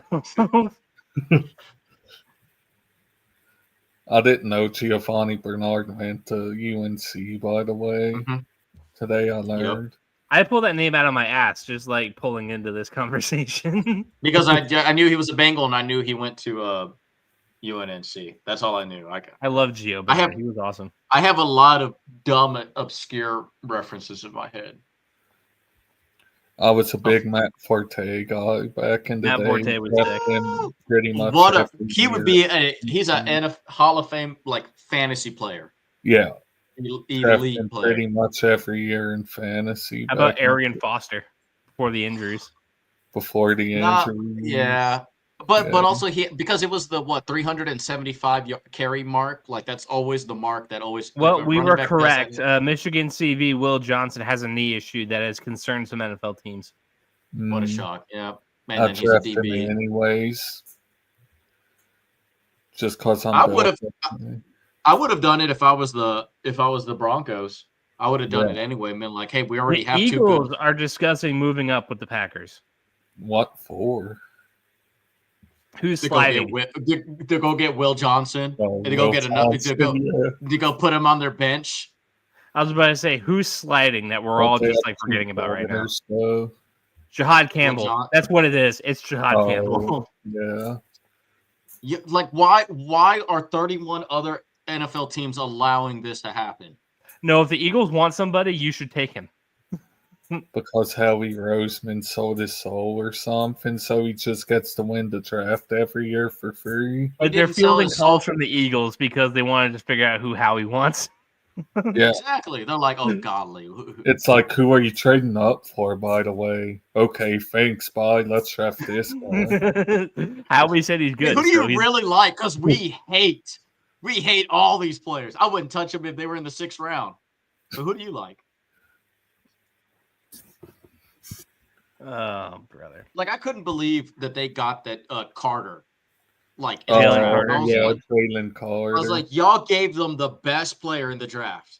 yeah, At was it free. 9th? Oh, like for free. You just, let's just give him. And then on top of that, he got drafted to the best place ever. He got to play next to his teammate in Davis. Yeah, Like, I do remember that. like, golly, like, do you not understand this math? Like, come on now. So the Packers are filling calls to get somebody. The Giants are trying their best to get back up. They really want Jackson Dart. They want Jackson Dart, I think. Do you think what number does he wear at Ole Miss? 2. Okay, still 2. Yeah. If Jackson Dart gets drafted, I'm fine with the Steelers not taking a quarterback in the draft. Because we ain't taking Shador in the second because we don't. Well, you want a tank. That's your prerogative. Y'all will probably get. I think like Kyle McCord wouldn't be a bad pick for y'all then. No available. trade. The Packers are picking. They are. That means they asked for too much. Yeah. No, it means Howie gave him the answer. Let's see if he gave him good info. We might have Ian Rappaport He sandbagged him. Yeah. The Ian Rappaport reported that the Chargers are also trying to trade out of 22. Matthew Golden to the Packers. That's fine. Official. Yeah. That's fine. Okay. So that was a Packers wide receiver in round 1. Hasn't been done since 2002. Yep, they didn't do it for that Aaron is Rodgers. Daniel. That's Daniel Jeremiah's number 1 wide receiver on his board. If Aaron Rodgers still loved his family, be cutting them off right now because the Packers are doing this for Jordan Love after not doing it for him. You know, right? There. Poor Aaron. Yeah. About this time, 4 years ago, they drafted Aaron Rodgers' his replacement at around this pick. I was mistaken. First since 2004 for the Packers. Was that Walker? No. Donald Driver. Oh, yeah. Donald Driver was a first-round pick from Akron? I guess so. Shout out Donald Driver. Fun name, elite name. All right, if Solid. the Patriots are going to come back up for a wide receiver, it's probably Luther Burden, yeah? Wouldn't be a bad pick. He's still on the board. I got to imagine that's the only guy we'd move up for. Yeah, you wouldn't be moving up for Higgins with Burden still on the board. Can't imagine we trade back in for a running back. No. Jahad Campbell's still on the board. If you're going to, you would have traded in for Romarion Hampton, probably. Yep. Now we might as well wait. Yeah. Because if you want Henderson or Judkins, you can probably get him around 2 at this point. Malachi Starks still on the board. Yeah. So USC, South Carolina. USC, South Carolina. Nick Rory. Yep. Athletic freak. Haven't watched a bit of tape, but I'd love him on the Steelers anyways. The Vikings are on the clock, and they've been wanting to trade down since the get-go. If any team is going to give the Giants that pick, it's Minnesota. Yeah. We are approaching 3 hours recording, fellas. Yeah. Hope you guys had a fun time. Yeah, it's been a good haul, I feel like. It's been fun. I mean, it's nothing too shocking. I mean, the only one was what I guess Dallas, but then like looking back on it, hindsight, that The wasn't Jacksonville trade was fucking insane. Yeah, I was surprised by Cleveland trading down, but they got a good return, so And Jacksonville's still going to be shit next year. So yeah. And Cleveland's gonna get like a top 3 pick because of it. actually, Schefter says for the first time since 2002, where they drafted Javon Walker. Yep. I thought it was Because I think Donald Driver was a 6th rounder, I believe. I was way off. 23 years. Yeah, The George 20 W. Bush administration. Jesus. Yeah. 9/11 was a recent event at that point. Yeah. Gerardo turned his head like bro, you just said that. I was in 3rd grade when that happened, by the way, guys. If you want to know how old I am. You got a 9/11 story, Gerardo? I do. I can tell you a 9/11 story. My dad was flying. He was just leaving Bush Intercontinental Airport here in town, and he was on his way to New York City. This is before cell phones, so my dad had to get taxied in Oklahoma. And since there's no cell phones, like when he was trying to call my mom, he had to wait 4.5 hours. So my mom had no idea what happened to my dad at all because there was a no-fly zone and everything. So he had to be shuttled on a bus. And it was like 9 hours after his flight, he finally called my mom on the house phone from like a payphone. Was like, "Hey, by the way, I'm in Oklahoma. Like, I can't go nowhere." Did he know that 9/11 had happened? Did he know? No, he got told that when he was in Oklahoma. Final like at the airport, they were like keeping it really quiet, and they're just like, "Hey, like something happened. We can't announce it because it was like you couldn't announce it to the public because of like you would create like hysteria or whatnot." I was in 3rd grade, and I thought we were watching a movie, like because it looked like a movie was happening. Like I could not believe that. I thought like Die Hard or some shit like that was on TV because it was so like when you see a plane crash into a building, you know, like that's, oh, it's a movie, you know, this doesn't happen in real life. And then like seeing the second plane hit, like that was insane.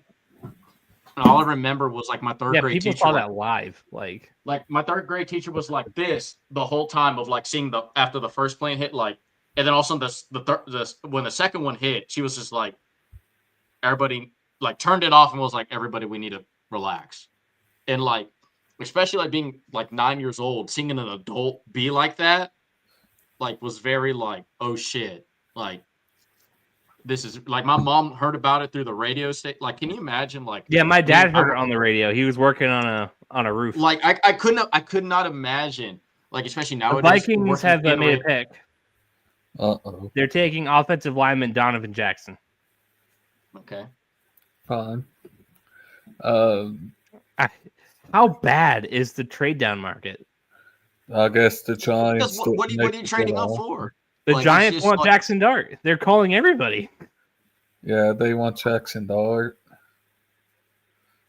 They want that 5th-year option on him. That doesn't make sense for the Vikings.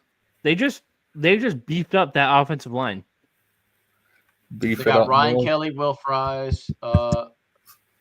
They got Jonathan Allen and Javon Hargraves. Golly, they actually got a lot. Yeah, but the offensive line though, they don't have a center, and Donovan Jackson doesn't play center. Oh, they got Will Fries. So whatever. They got Ryan Kelly. Yep. Who's their tackles? They got fucking They got rid of Cam Robinson. He went to the Texans. They got the Virginia Tech guy. What's his name? He's really good. Yes. Darisaw. Yeah, Christian Darisaw. And then who's the other guy? You only know that because you like Virginia Tech. Bryce O'Neal, is that his name? Yeah. There was that Boise State guy who's going to jail potentially. Remember him? That they used to, it was like Ezra. Ezra Cleveland. Yeah. Ezra Cleveland. Yeah, he was on that team, and now I think he's about to go to jail. That pick doesn't make sense for Minnesota. Yeah, I mean, you're just replacing Cam Robinson. I thought I didn't think Cam Robinson was a starter for them. That was like a temporary thing because Darisaw got hurt. It was, yeah, he was like a substitute for Darisaw. I think Brian O'Neill is the other guy, by the way. Yeah, this doesn't make sense for them. Is this guy an interior offensive lineman? He was a guard, and then when Josh Simmons got hurt, they kicked him outside. Yeah, but even they just got Will Freeze and then Ryan Kelly. Yeah, so who's their other guard? I don't know. I thought you had the depth chart right in front of you. Let's see. I did until they tell me not to. Until I have to take down my bad blocker on. Oh, Blake Brandel. Okay, so that's who he's replacing. Yeah, that makes sense. Okay, this pick makes sense. I mean, kind of like the Giants are coming up. Who did they just trade with? Houston. They would have just traded with Houston. Yep. The Giants are back. I wonder what the return is, because apparently it wasn't good for good enough for other teams. Oh, the Rams are trading? What? Oh. Well, they know Houston doesn't need a QB, so that's a safe spot to. Somebody said the Rams are trading and the Giants are on the clock. Rappaport did, so Rappaport screwed up. Okay. No. Give it a minute to. Okay, here's the trade. Okay, so the Texans are picking, but the Giants traded 34 and a future third or this year's third. I don't know. And a future 6 for 26. They gave up a third and a 6th to jump 8 spots. 34, 99, and a next year 6th for pick 34 or pick 26. Fuck. I see why other teams rejected it for higher picks, but for 26, I think it's fine. So it doesn't say who the Texans are picking. Like if I'm the Chargers at 22, I'm never taking that. Wait, there's mass Houston confusion. Texans traded the 2025 first round pick and 2027 fifth round pick to Cleveland Browns in exchange for 2 6th-round picks and a 7th round pick in the 2025 NFL draft. So the Texans have made a trade. Just for nothing. So the Texans, not the Rams. Okay. Yeah. Oh. The Texans have made a trade, but they traded like 5th and 6th rounders. Gotcha. Okay. Well, because like the first report was Rams, and I'm like, wait, they're not on the clock. They're on the clock. But right now it shows that the Giants are on the clock right now. Okay, we got it right. Giants get 25, Texans get 34, 99, and a future third. That's fine. For their next Dart. QB. Give me Dart. You buying the jersey, Gerardo? Imagine they take Shador. I will say, rule you don't ever draft a person younger than you. You never buy a jersey of a person younger than you. Drake May might be a couple months younger than me. Everyone in this draft is younger than me, I can comfortably say. Jackson Dart is the pick. Hell yeah. Good pick. Good job, Giants. Very well done. Very well done. Very well done. I would have loved this more if never mind, they got Abdul Carter in the first round. I was gonna say if they got Travis Hunter, but they wouldn't have been able to make this pick if they did. Nope. Yeah. It's not a bad pick. Very eerie of the Daniel Jones draft where they got a edge rusher too. They got Dexter Lawrence in that draft. Daniel Jones ever again. I mean, but also look at the recent history. We could even do this the last 2 ones. McCarthy and Dallas Turner. Yep. Then Houston did CJ Stroud and Will Anderson. Yep. This one now it's so you know, Caleb, we almost mocked the Giants trade up perfectly. We missed it by 1 pick. We missed it by 1 pick. Hey, but getting a trade correct is pretty sick, though. Yeah, we had it to the Vikings instead of the Texans. Did we have? I don't know if we had the trade compensation correct. We did. It was $34.99 and a future third. We're geniuses. Oh my That's god! the one thing we got right, ish. No. Elsio said that dude was a good football player. That is also Elsio, give me your evaluation correct. of Jackson Dart. He's he's a pretty prototypically sized guy, solid arm, plays the sport well. Plays the sport well. Sport well. I like that. But it's a game of football. Okay. A true football player. True football player. Okay. True. What's a not true football player? Give me what player is that? You remember that Artie Burns dude? That's a Steelers drafted in the first in like 2016. Yeah. He sucked him. He's not a true football player? No. He was a disgrace to the sport and a disgrace to the position of cornerback. They say DeMar Hamlin was that he wasn't a true football player.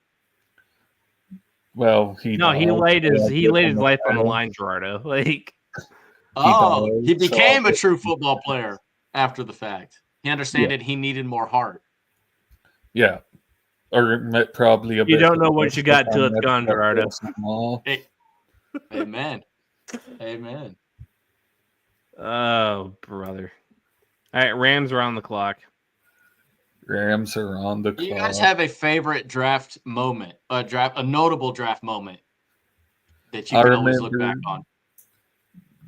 For me, it was being excited about George Pickens falling in the second and seeing the Patriots straight up pass us and thinking, man, there went our chance. He's gone. And hearing Roger Goodell say, with the whatever pick, the New England Patriots have selected Tyquan Thornton.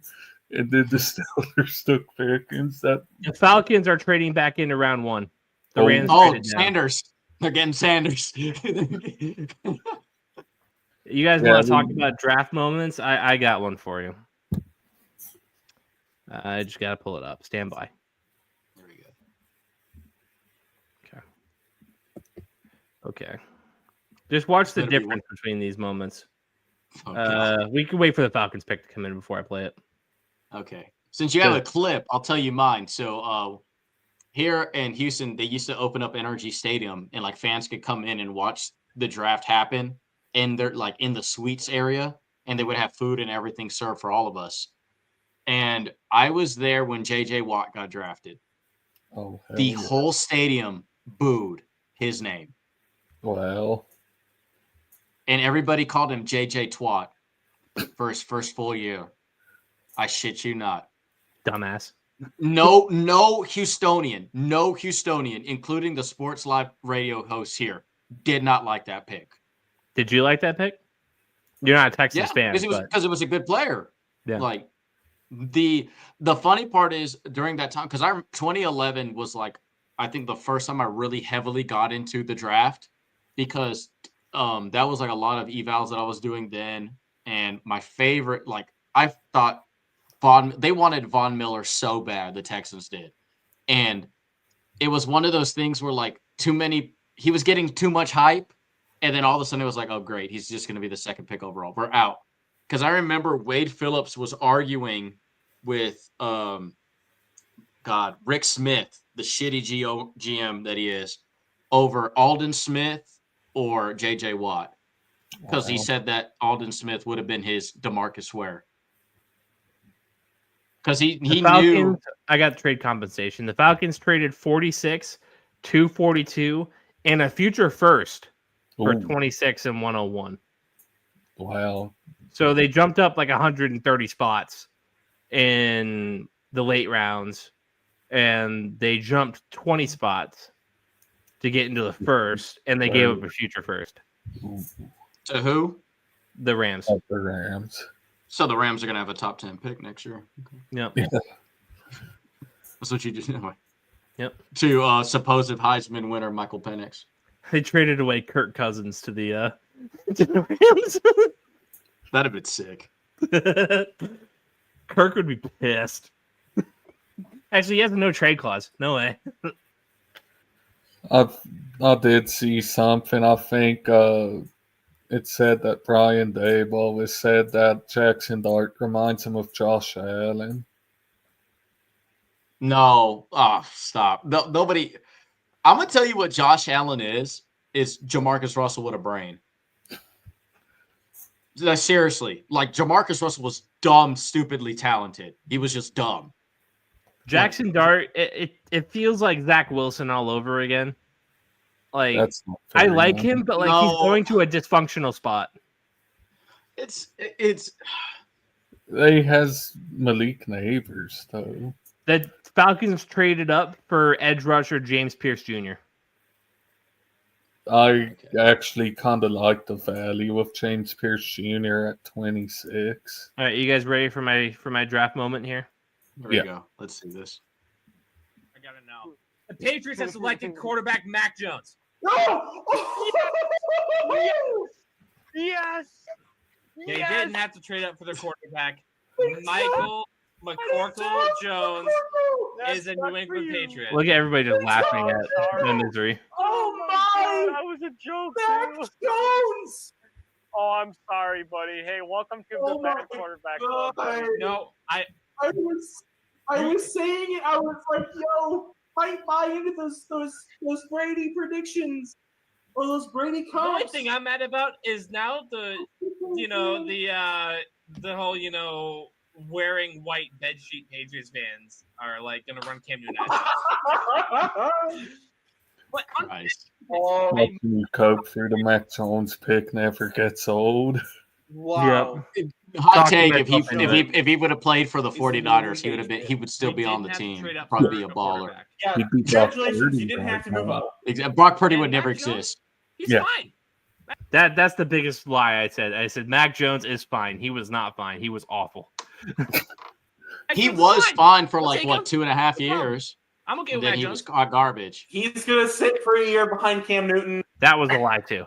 That was Listen, no, if oh, Vince no, you Jets don't take draft him off my roster. Extra condolences go out to Ryan. He is really under the weather right now. With I don't think he hated McCorkle at 15, but I think he'll find a reason. 3 years later.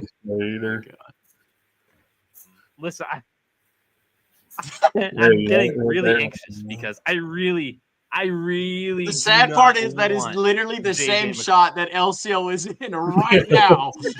Same hair and everything. The hair is literally the same. Like, is that the same jersey? No. No, I think that might be. Elsio, if you were wearing the same jersey, I would have laughed at you. McCarthy at pick 3 over Drake May. If JJ was the last guy on the board like it was with Mac Jones, fine.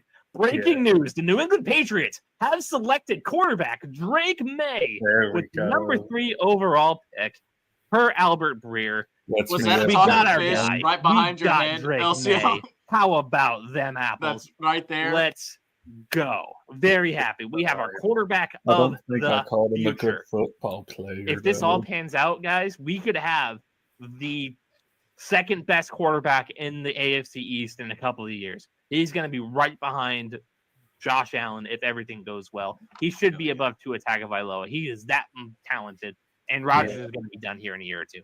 So, in a year or two. oh, it feels so good. It feels so good. I want to hear Elsio's. Damn! I want to hear if Elsio was going to say he's a good football player. No, I You get cut remember. off I in didn't 2 call him seconds. a good football player. So what happened? Was that a talking fish that you used to have right there, Elsio? Is that what that was on the corner? No, it's like a damn cat tower. It's still back there. My chair's just hiding it. Let's see. Damn, crazy I must part have is the been at fact a that- different angle, but it's back there.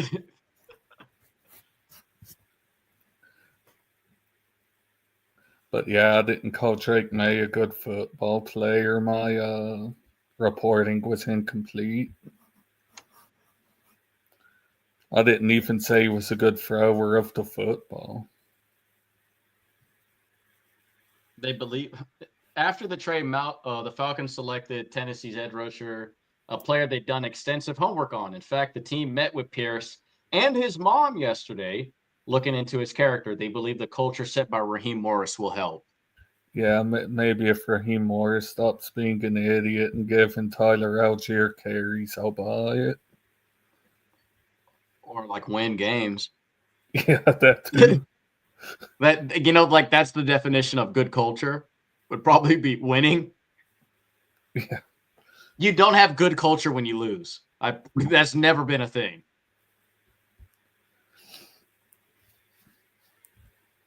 $27 for an edge rusher is an ugly Just realized my microphone was turned off. That's sick. Oh yeah, I was wondering. I guess I had to unplug my microphone because my computer was dying, so I had to plug in my charger, and now I got the MacBook microphone, which I'm not sure if that's any good or not. You sound fine to me. Yeah, you're good. Sweet. Yeah. We're closing the end anyway, so. Baltimore. Let's hope they fail spectacularly. You out on Baltimore, Elsio? What do you mean? Am I out on Baltimore? I hate Baltimore. You're just not a Baltimore guy? No, just not. Who was Just y'all's not. biggest? Who was y'all's like biggest? Y'all thought were going to be like a home run hit in out of your NFL as long as y'all been covering. Me and Elsio are the same on a couple of these. Yeah, I was a big Blake Bortles guy. Actually, Ooh. yeah, that aged poorly. I was a big Josh Rosen guy. I hated Josh Rosen, so Yeah, Josh Rosen got that that was his whole situation was effed, bro. Like there's no other quarterback in NFL history that went through what he did, like inept organization to a team that did not want him. Yeah. Like literally drafted a 3rd round pick and be like, bro, we're like literally sucking on purpose this year because we're getting our quarterback that we want. Yeah. And it's like, as a quarterback, like hearing that after, like there has to be relatively like an ego into that. Like that Cardinals team was one of the worst teams ever to ever touch like the NFL field. And for him to be on there to have any type of success that he did, like he showed relatively good promise there actually. Yeah. And for them to be like, yeah, by the way, you know, you were the 9th overall pick. Guess what? You're just now a 3rd rounder. Bye. Like for your confidence as a player, you're like, oh, that was the only team that wanted to trade for me. And then when I went to this organization, they literally told me, oh, by the way, we're not planning on winning. Like you're just here so you can help us lose. Like I don't know any other quarterback in NFL history that went through that as like a number, like, especially I've always said that Joe Flacco and Matt Ryan were one of the big pivotal reasons of why we have such short leashes on quarterbacks nowadays. Yeah. They were the 2 big pillars of instant success as rookies. And from that point on, everybody was like, why do we need to have quarterbacks sit on the bench? Like, look how good they were. Now, the problem is Joe Flacco got traded to a very good organization and had talent all around it and won without a quarterback. And Matt Ryan was just like, he went to a situation where like Michael Vick did heinous things. They needed a revamp in an organization. So it didn't matter who was their quarterback. They just needed something to happen. Yeah. And then Matt Ryan's also, to me, Peyton Manning. The Ravens are taking safety Malachi Starks. Good for them. That's a good pick, actually. We mocked that one, too. Actually, let me go through our mock draft and see how much we got right. Then he's paired up with the dude from Notre Dame, correct? Yeah, Kyle Hamilton. I was hoping they'd make a bad pick here. Good football player. Sad. Wish he was. You were off by 1 pick with the fucking Giant trade. Unbelievable. We had the comp and everything.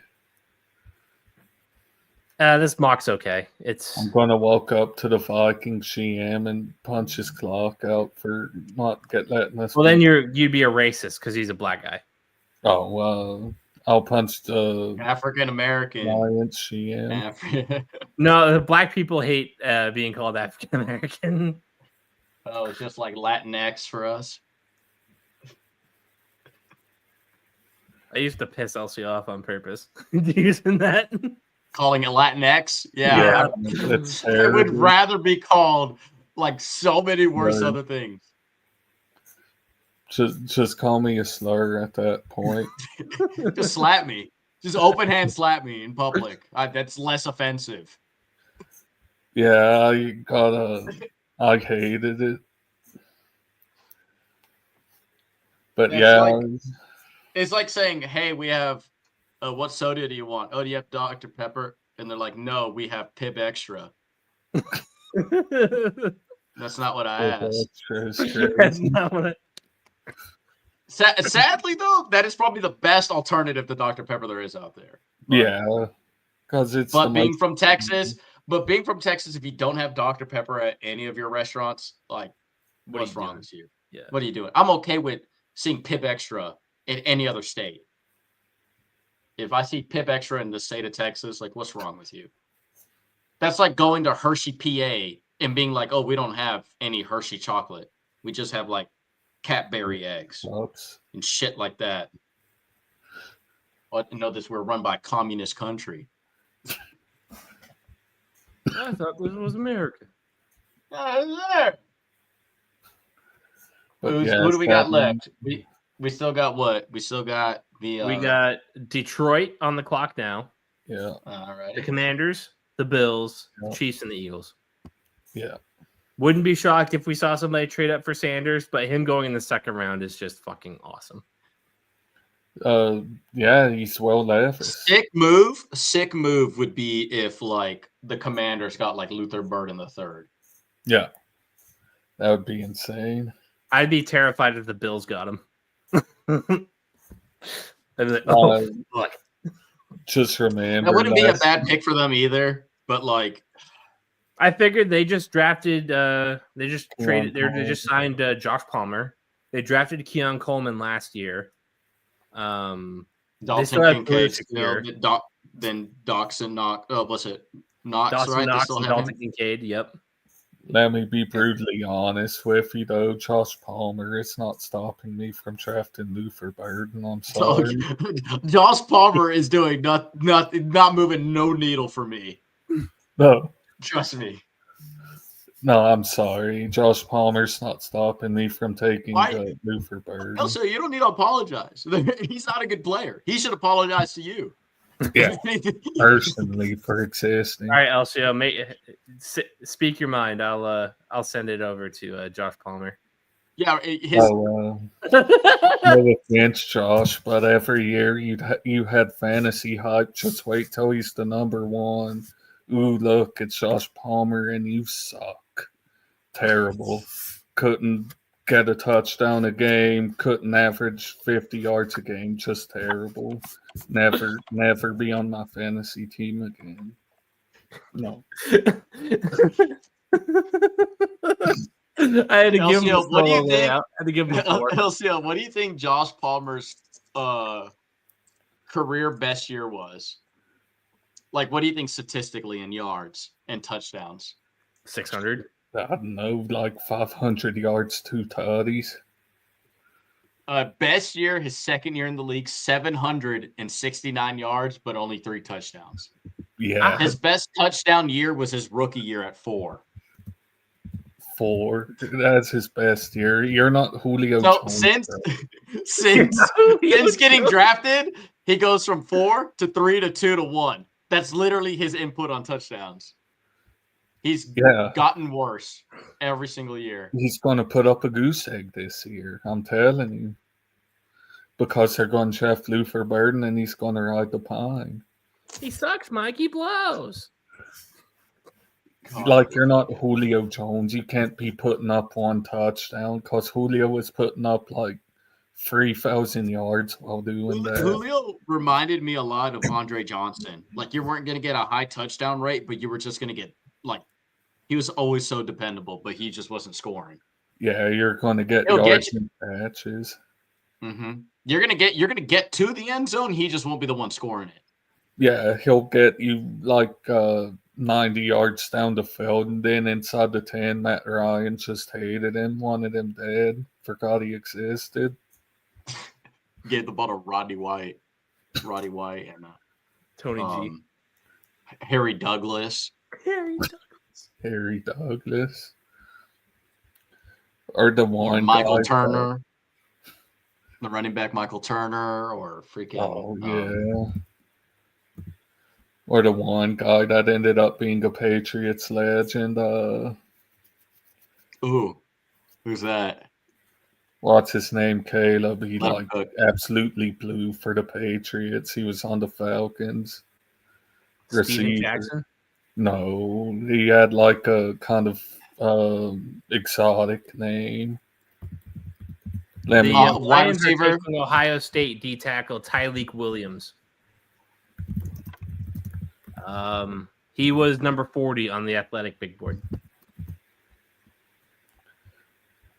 Falcons, who were also Mohamed Sanu, by the way. Oh, Mo Sanu, yeah. Yeah, Mohamed Sanu. We Yeah, traded a that's second round legend. pick for that guy. yeah, that's legend. he was a stud at Rutgers, bro. He was a stud at Oh, Rutgers. no He was wonder a stud Belichick for fucking Atlanta, loved him. He was too. from Rutgers. Stud at Rutgers, bro. He was a stud for Atlanta too, just not the Patriots. Oh yeah, He invested Atlanta in knew how to get great number 2 wide receivers during that time. Like they were killing it at getting great complementary receivers to Julio. That's crazy. Jackson, where it looks like Timo. That's insane. Imagine looking like Logan Paul, but getting compared to freaking the Wilson. What a comp for this dude. Zach Wilson looking like Zach Tebow. Wilson, who looks like Logan Paul, is crazy. So you're just telling me he's just a bona fide MILF hunter. That's all I'm hearing. Yeah. I don't see nothing wrong with that. Yeah, The freshman dating seniors. That's what he's doing. that's crazy. Dude, have you seen, what was it, his highlight tape? Because there's that girl talking about him cheating, because they posted it on the draft. It's like, let me tell you about Jackson Dart. Like, he cheated on me, and then it's like highlights of him like throwing touchdowns and everything. Like, it's elite. It's one of the best. It's like, because like, you know how like Twitter or X does a thing, it's like, fuck it, Josh, like it's like such and such highlights. Like that's what it was. Fuck it, Josh Jackson Dart highlights. And then all of a sudden it was just like her talking about like, oh, he cheated on me, and then it's just like him just like scoring, and like who cares? And just slinging his missiles around So the field. listen, let me tell you something. If anything, I love that. I don't need him to be loyal. He's scoring on and off the field. Bet. Yeah. Dual athlete, yeah. Dual threat. If anything, well, okay, let me see, because this is one thing I judge men on. The guy from Maroon 5 got a pass on cheating because he did the rare thing of cheating up. His mistress was hotter than his wife. That rarely happens in Hollywood. Yeah. It never happens ever, no matter whether you're famous or not. It's hardly ever that the dude who cheated on the girl, the cheatee, is hotter. Right. Yeah. That's why I give a pass to Adam Levine. Even though he had no game whatsoever in those DMs. Yeah, no. Hey, but at the end of the day, it worked though. At the end of the day, it worked. So, because as much as he got memed on for that, if anything, the girl should have been made fun of more, because that's what got her to get naked and sleep with him. Are you That's sure worse. It's one one thing if he 7-8 figures in the bank account. Oh, sure, but at the same day, you can't. She ultimately can't be the one to make fun of him because she's the punchline. Yeah. Like, girl, you fell for all that, and you still slept with the man. Like, at the end of the day, like, you can't be the one. Like, his game's whack. Oh my God, you're so hot. Can't call the guy's game I can't hate on the game because he got a wife that's better looking than any woman I've been with, and his girl, he cheated on her with better looking than the girl I've been with. I can't hate on that. Yeah. It's 2-0. 2-0. Exactly. Undefeated, Duncan. never lost. Undefeated. Fireball. Exactly. Listen, man, he wrote "She Will Be Loved." He's got to pass forever. Fair. Not even that. I mean, like so many other songs. Like, he just makes boyfriend music. Like, that's all it is. Fucking Maps when I was a kid, that was a banger. So we got Washington, Bills, Kansas City, and Eagles. Patriots should I don't know if there's anybody worth trading up for the Patriots, honestly. Not gonna lie. Luther Burden. Luther Burden, baby. I The guy we talked about I've talked about at least the most on this one because I really do like it.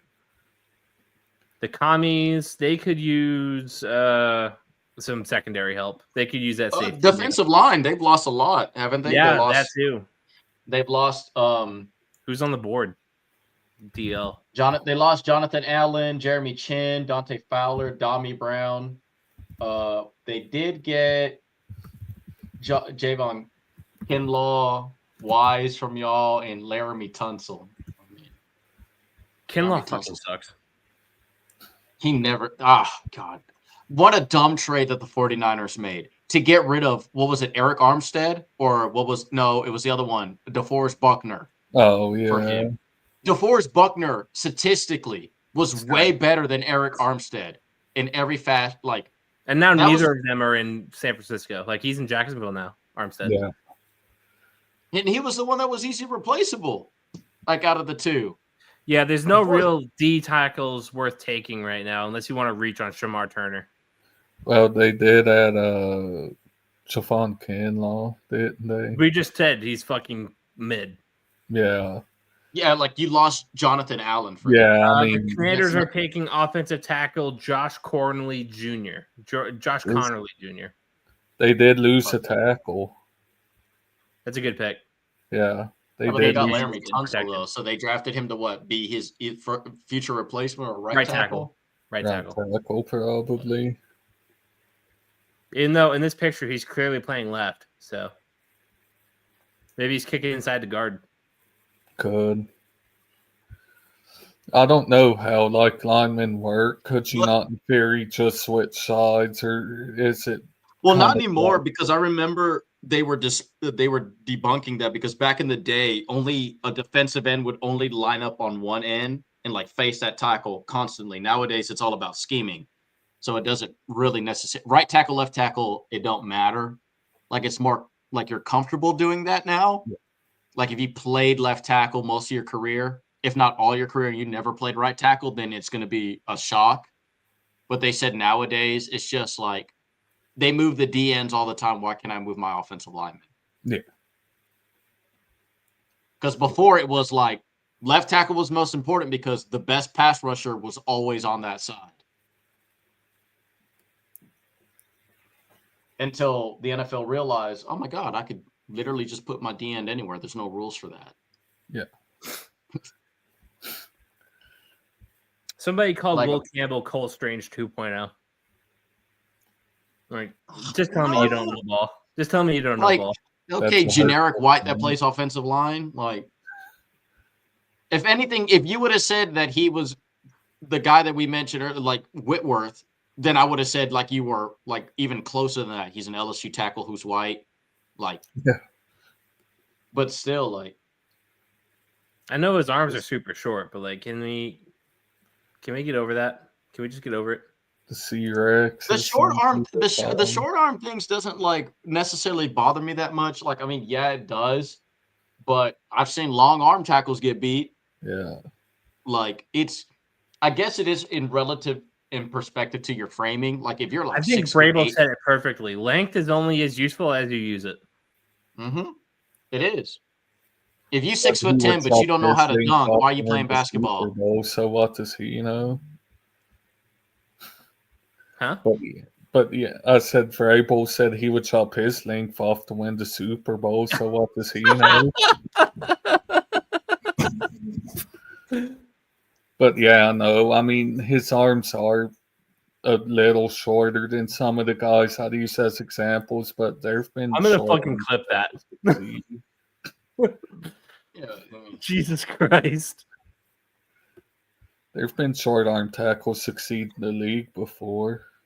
Oh yeah, I mean it's not ideal, but it's not a necessary. That's not the key contributor of why he's not going to be good. Yeah, like it's not like breaker. Yeah. So Travis Huth made a good point. JJ McCarthy has no excuses. Yeah, he never did. He never did since he was in high school. Well, now if he sucks in the NFL, like it's because he sucks. Kind of on him, yeah. It's literally funny how you've literally been like handed on a silver platter your whole career. I mean, he Since had high Justin school. Jefferson for Went for to the best free. spot every single time. Has Mhm. Justin Jefferson for free. Aaron Jones, who's a good receiving back. Yeah, they're just Hawkinson. they're just missing that Josh Jacobs workhorse running back. I forgot Jordan Addison. Yep. Who Yeah. probably isn't going to see a second contract with them, I don't think. No, but I mean, I'd take him. Pass him this year for Like, free. bro, like, come on, man. Like, look at this, like, career stat. Like, yeah, but then he was, like, handed on a silver platter, that Michigan team. Like, there's no, like, Blake and, Corum. dude, he was 27-1 in college. Insane. Like, he never improved. The only thing that he improved year to year was passing percentage, which that is a very damning thing, because the sad part is that you're not consistently improving on it. He went from 64% to 72% in 1 year. That's a huge jump. That's almost a 10% jump. But mind you, the passing yards only changed by 100 and by 200, and the touchdowns remained the same, and he threw one less interception. Brian Daboll announces at his press conference that Russell Wilson will be the starting quarterback. Will that be true week 1? No, it probably will be. I'm telling you, like, what's literally going to happen. They are going to play about the first 5 games of the season, and they're probably going to be like 2 wins at best, not even, maybe 1. Call it 2 and 4. And then they're like, we're going to move on to Jackson Dart all of a sudden. And then at the end of the year, they're going to win like 2 more games. Yeah. Because they're dealing with rookie roles. They're going to go back to the owner, and just like I told y'all, they're going to be like, we finally got the quarterback we wanted. Can you leave us have a year? Look at all the improvements he's doing. We look good when we lose, at least. Like, it's going to be dumb. Didn't quite work that way for Gerard. It don't work for anybody, man. It's just, And they like, have a superstar wide receiver, and we don't. Something I did say about Dart was that I think what would be a great situation for him is if you had a bridge and you gave him at least half a season, maybe a season to learn before tossing him into the Wolves. And so the Steelers draft pick just got really depressing. Uh-oh. Yeah. His mom is on life support, and he plans to visit her shortly to tell her that the Steelers took him in the first round. Well, he may at kill a least, mom. He may kill a mom if she's like a diehard like Ravens fan or something. Yeah, like if that. she's like a Ravens fan, she might be happy to go. Like she's on life support and she's like wearing a Ravens like draft hat because that's where she wanted her son to go. And she's, can you imagine? That'd be tough. Mom, I just got drafted by the Steelers. Reaches over and pulls her own life support. Terrible. That is pretty sad. The Eagles just traded up. Oh, here we go. Here's the Hall of Famer. Here's the Hall of Famer in the draft class. Did we trade up one spot? Oh, yeah, I guess so. The Bills pick is in. I don't know if you're watching on TV right now, Elsio, of who's making the draft pick for the Bills. Yeah, who is this guy? He's in a trade. That's how I can tell. Jim Kelly? No, he's young. It's DeMar Hamlin. Stop it. I didn't want to say nothing. The Eagles gave them 164 to get to one spot. That's fine. Fucking whatever. Like, what did they want the one pick swap for? That doesn't make any sense. But who are the Bills taking? Just like, please. Maxwell Harrison, cornerback. Oh, I don't give a fuck about that. He's fast as hell. He blows. He ran like a 4.29. I don't care what the fuck he runs. He blows. Kentucky corner. Yeah, he like. We just had this conversation about football kids that went to basketball schools like 2 hours ago. Yeah, but not all of them ran into 4.2s. John Ross ran the. But also, 4.2. but who How's are he they? looking? But who are they passing the ball to? It's another year. Like they're just Keon going to Coleman, treat Josh. Khalil Shakir, and Josh Palmer. Josh Palmer. You might as well just eliminate Josh Palmer from that. He's not seeing nothing. Like I'm not. They are treating him like Aaron Rodgers was by the Green Bay Packers. They're just not going to give him a weapon. I guess maybe they just think he can elevate him. I mean, he can, but at the same time, it doesn't hurt, man. No, it doesn't hurt to help. Like, Lord have mercy. And the Chiefs are going to get Luther Burden in the first for free. Jalen Polk's going to eat his lunch. Jalen Polk. Jalen Polk couldn't eat my lunch. God bless. Because even if he did, he dropped the ball. And I'd, celebrate and act out like I'd had anything to do with it. And he just dropped it 10 yards down. I think this Bills pick is like, this is going to go down in history. I was like, oh, you remember this guy? Yeah, he got drafted here. You remember this guy? Yeah, he ran the 4.2s. What did he do in the league? He ran in the 4.2s. He ran in the 4.2s backwards. He had elite pursuit. That's what he was. That's gonna be like a TD Barrett every time draft pick in a fantasy draft, just because he'll have 99 speed, 99 excel. Mm-hmm. Who did the Eagles want to move up for so bad that they who's made the Hall of Famer? Who's the 3-time All-Pro? Over the Chiefs too, the team they beat. Why is Will Johnson had the knee issue? My apologies. I've almost forgot that because 2 corners went before him. The Eagles are taking Jahad Campbell. Yeah, there's the Hall of Famer. We're Gonna be the greatest linebacker. So the rest of the league just handed on another silver platter a great player to. On top of that, like, they don't understand. These defensive players can literally just fit into this. Like, look what they added A.J. Dillon. They've added Kenyon Green. They added Josh Uche and Adoree Jackson this offseason to an already stacked defense. Dude, can you imagine if Josh Uche finally meets his potential with them? He will. Yeah, because that's the great part. Is just like they already have their solid starters, right? They lost Josh Sweat, big whoop. Like, who cares? We already have 2 interior guys who destroy people for a living. Like, this sucks. Azeez Olajawari too, getting him what is? Because now on top of the, golly, good job, guys. Just because he's not going to play. He's not going to play like true linebacker because they already have Nakobe Dean and the guy who won freaking Defensive Player of the Year. Yeah.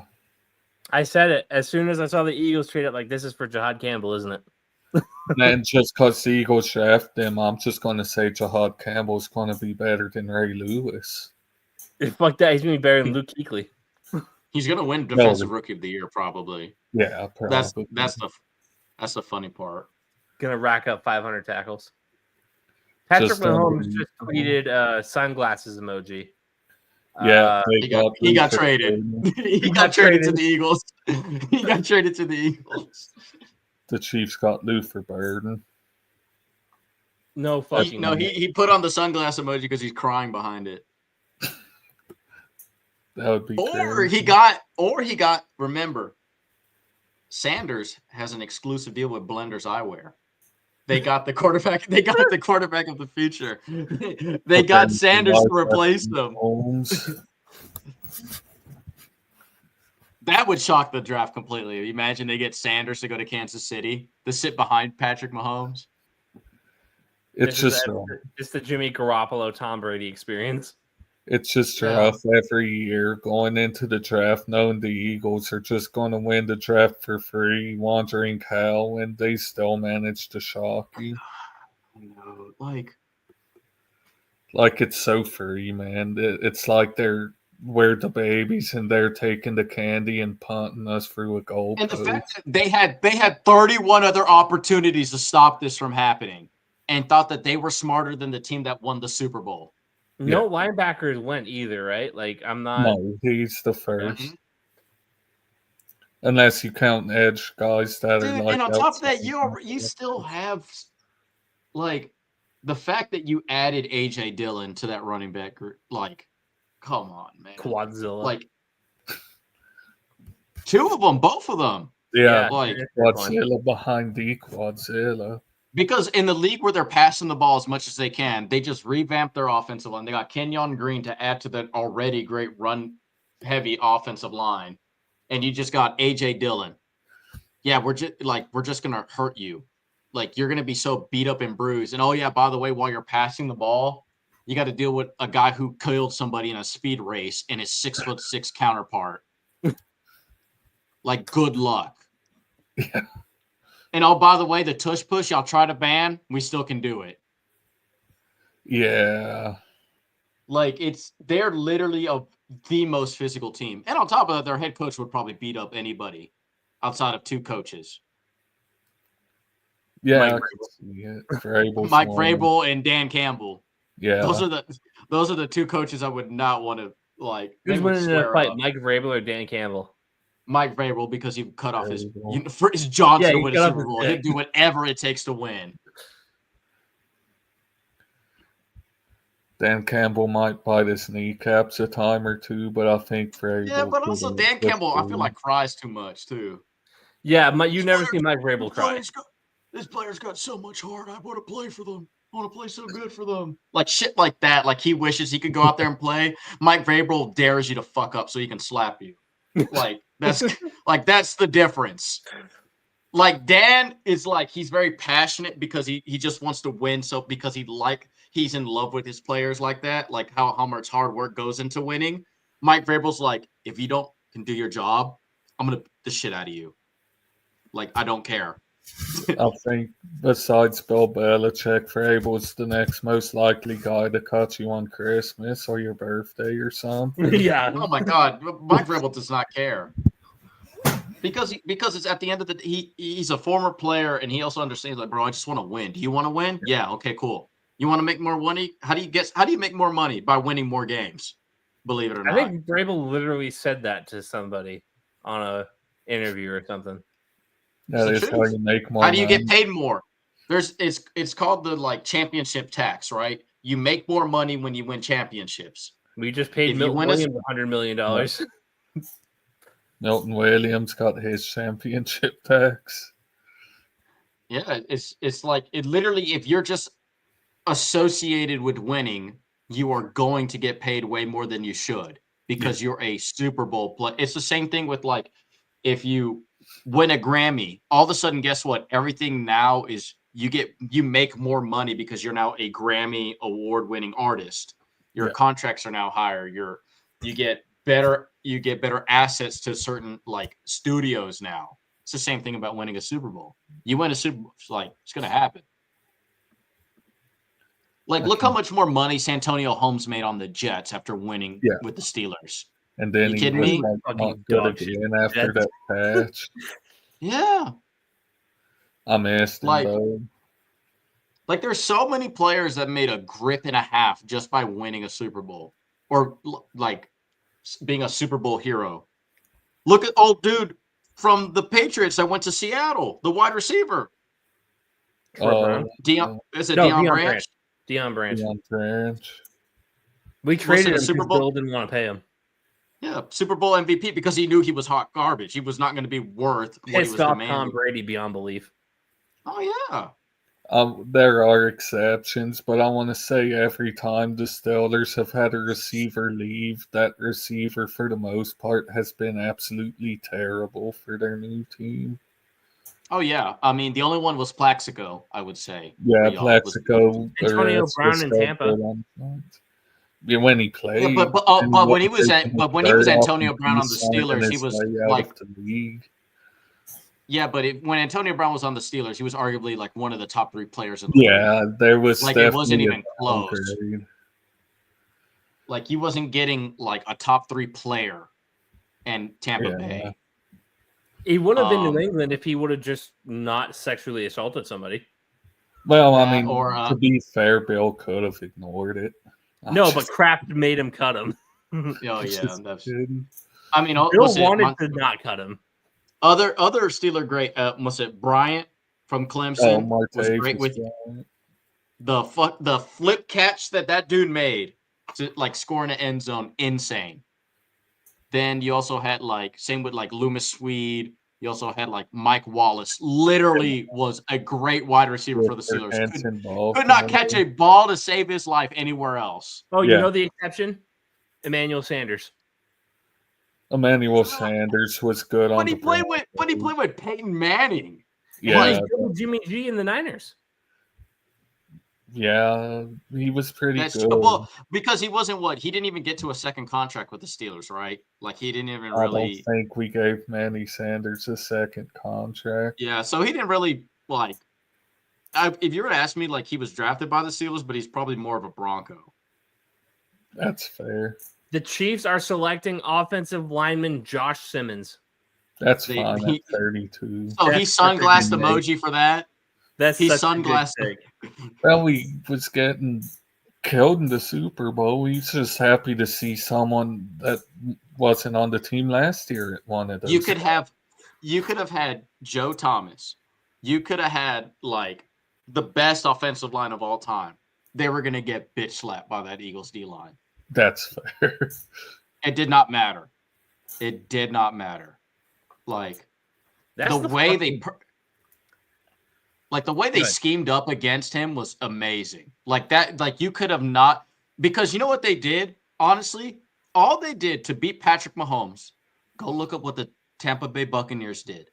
We're going to give you the middle of the field. Be my guest and have Travis Kelce. I don't care, but Tyreek Hill ain't beating us deep. Both of their tackles were fucking hurt for the season too.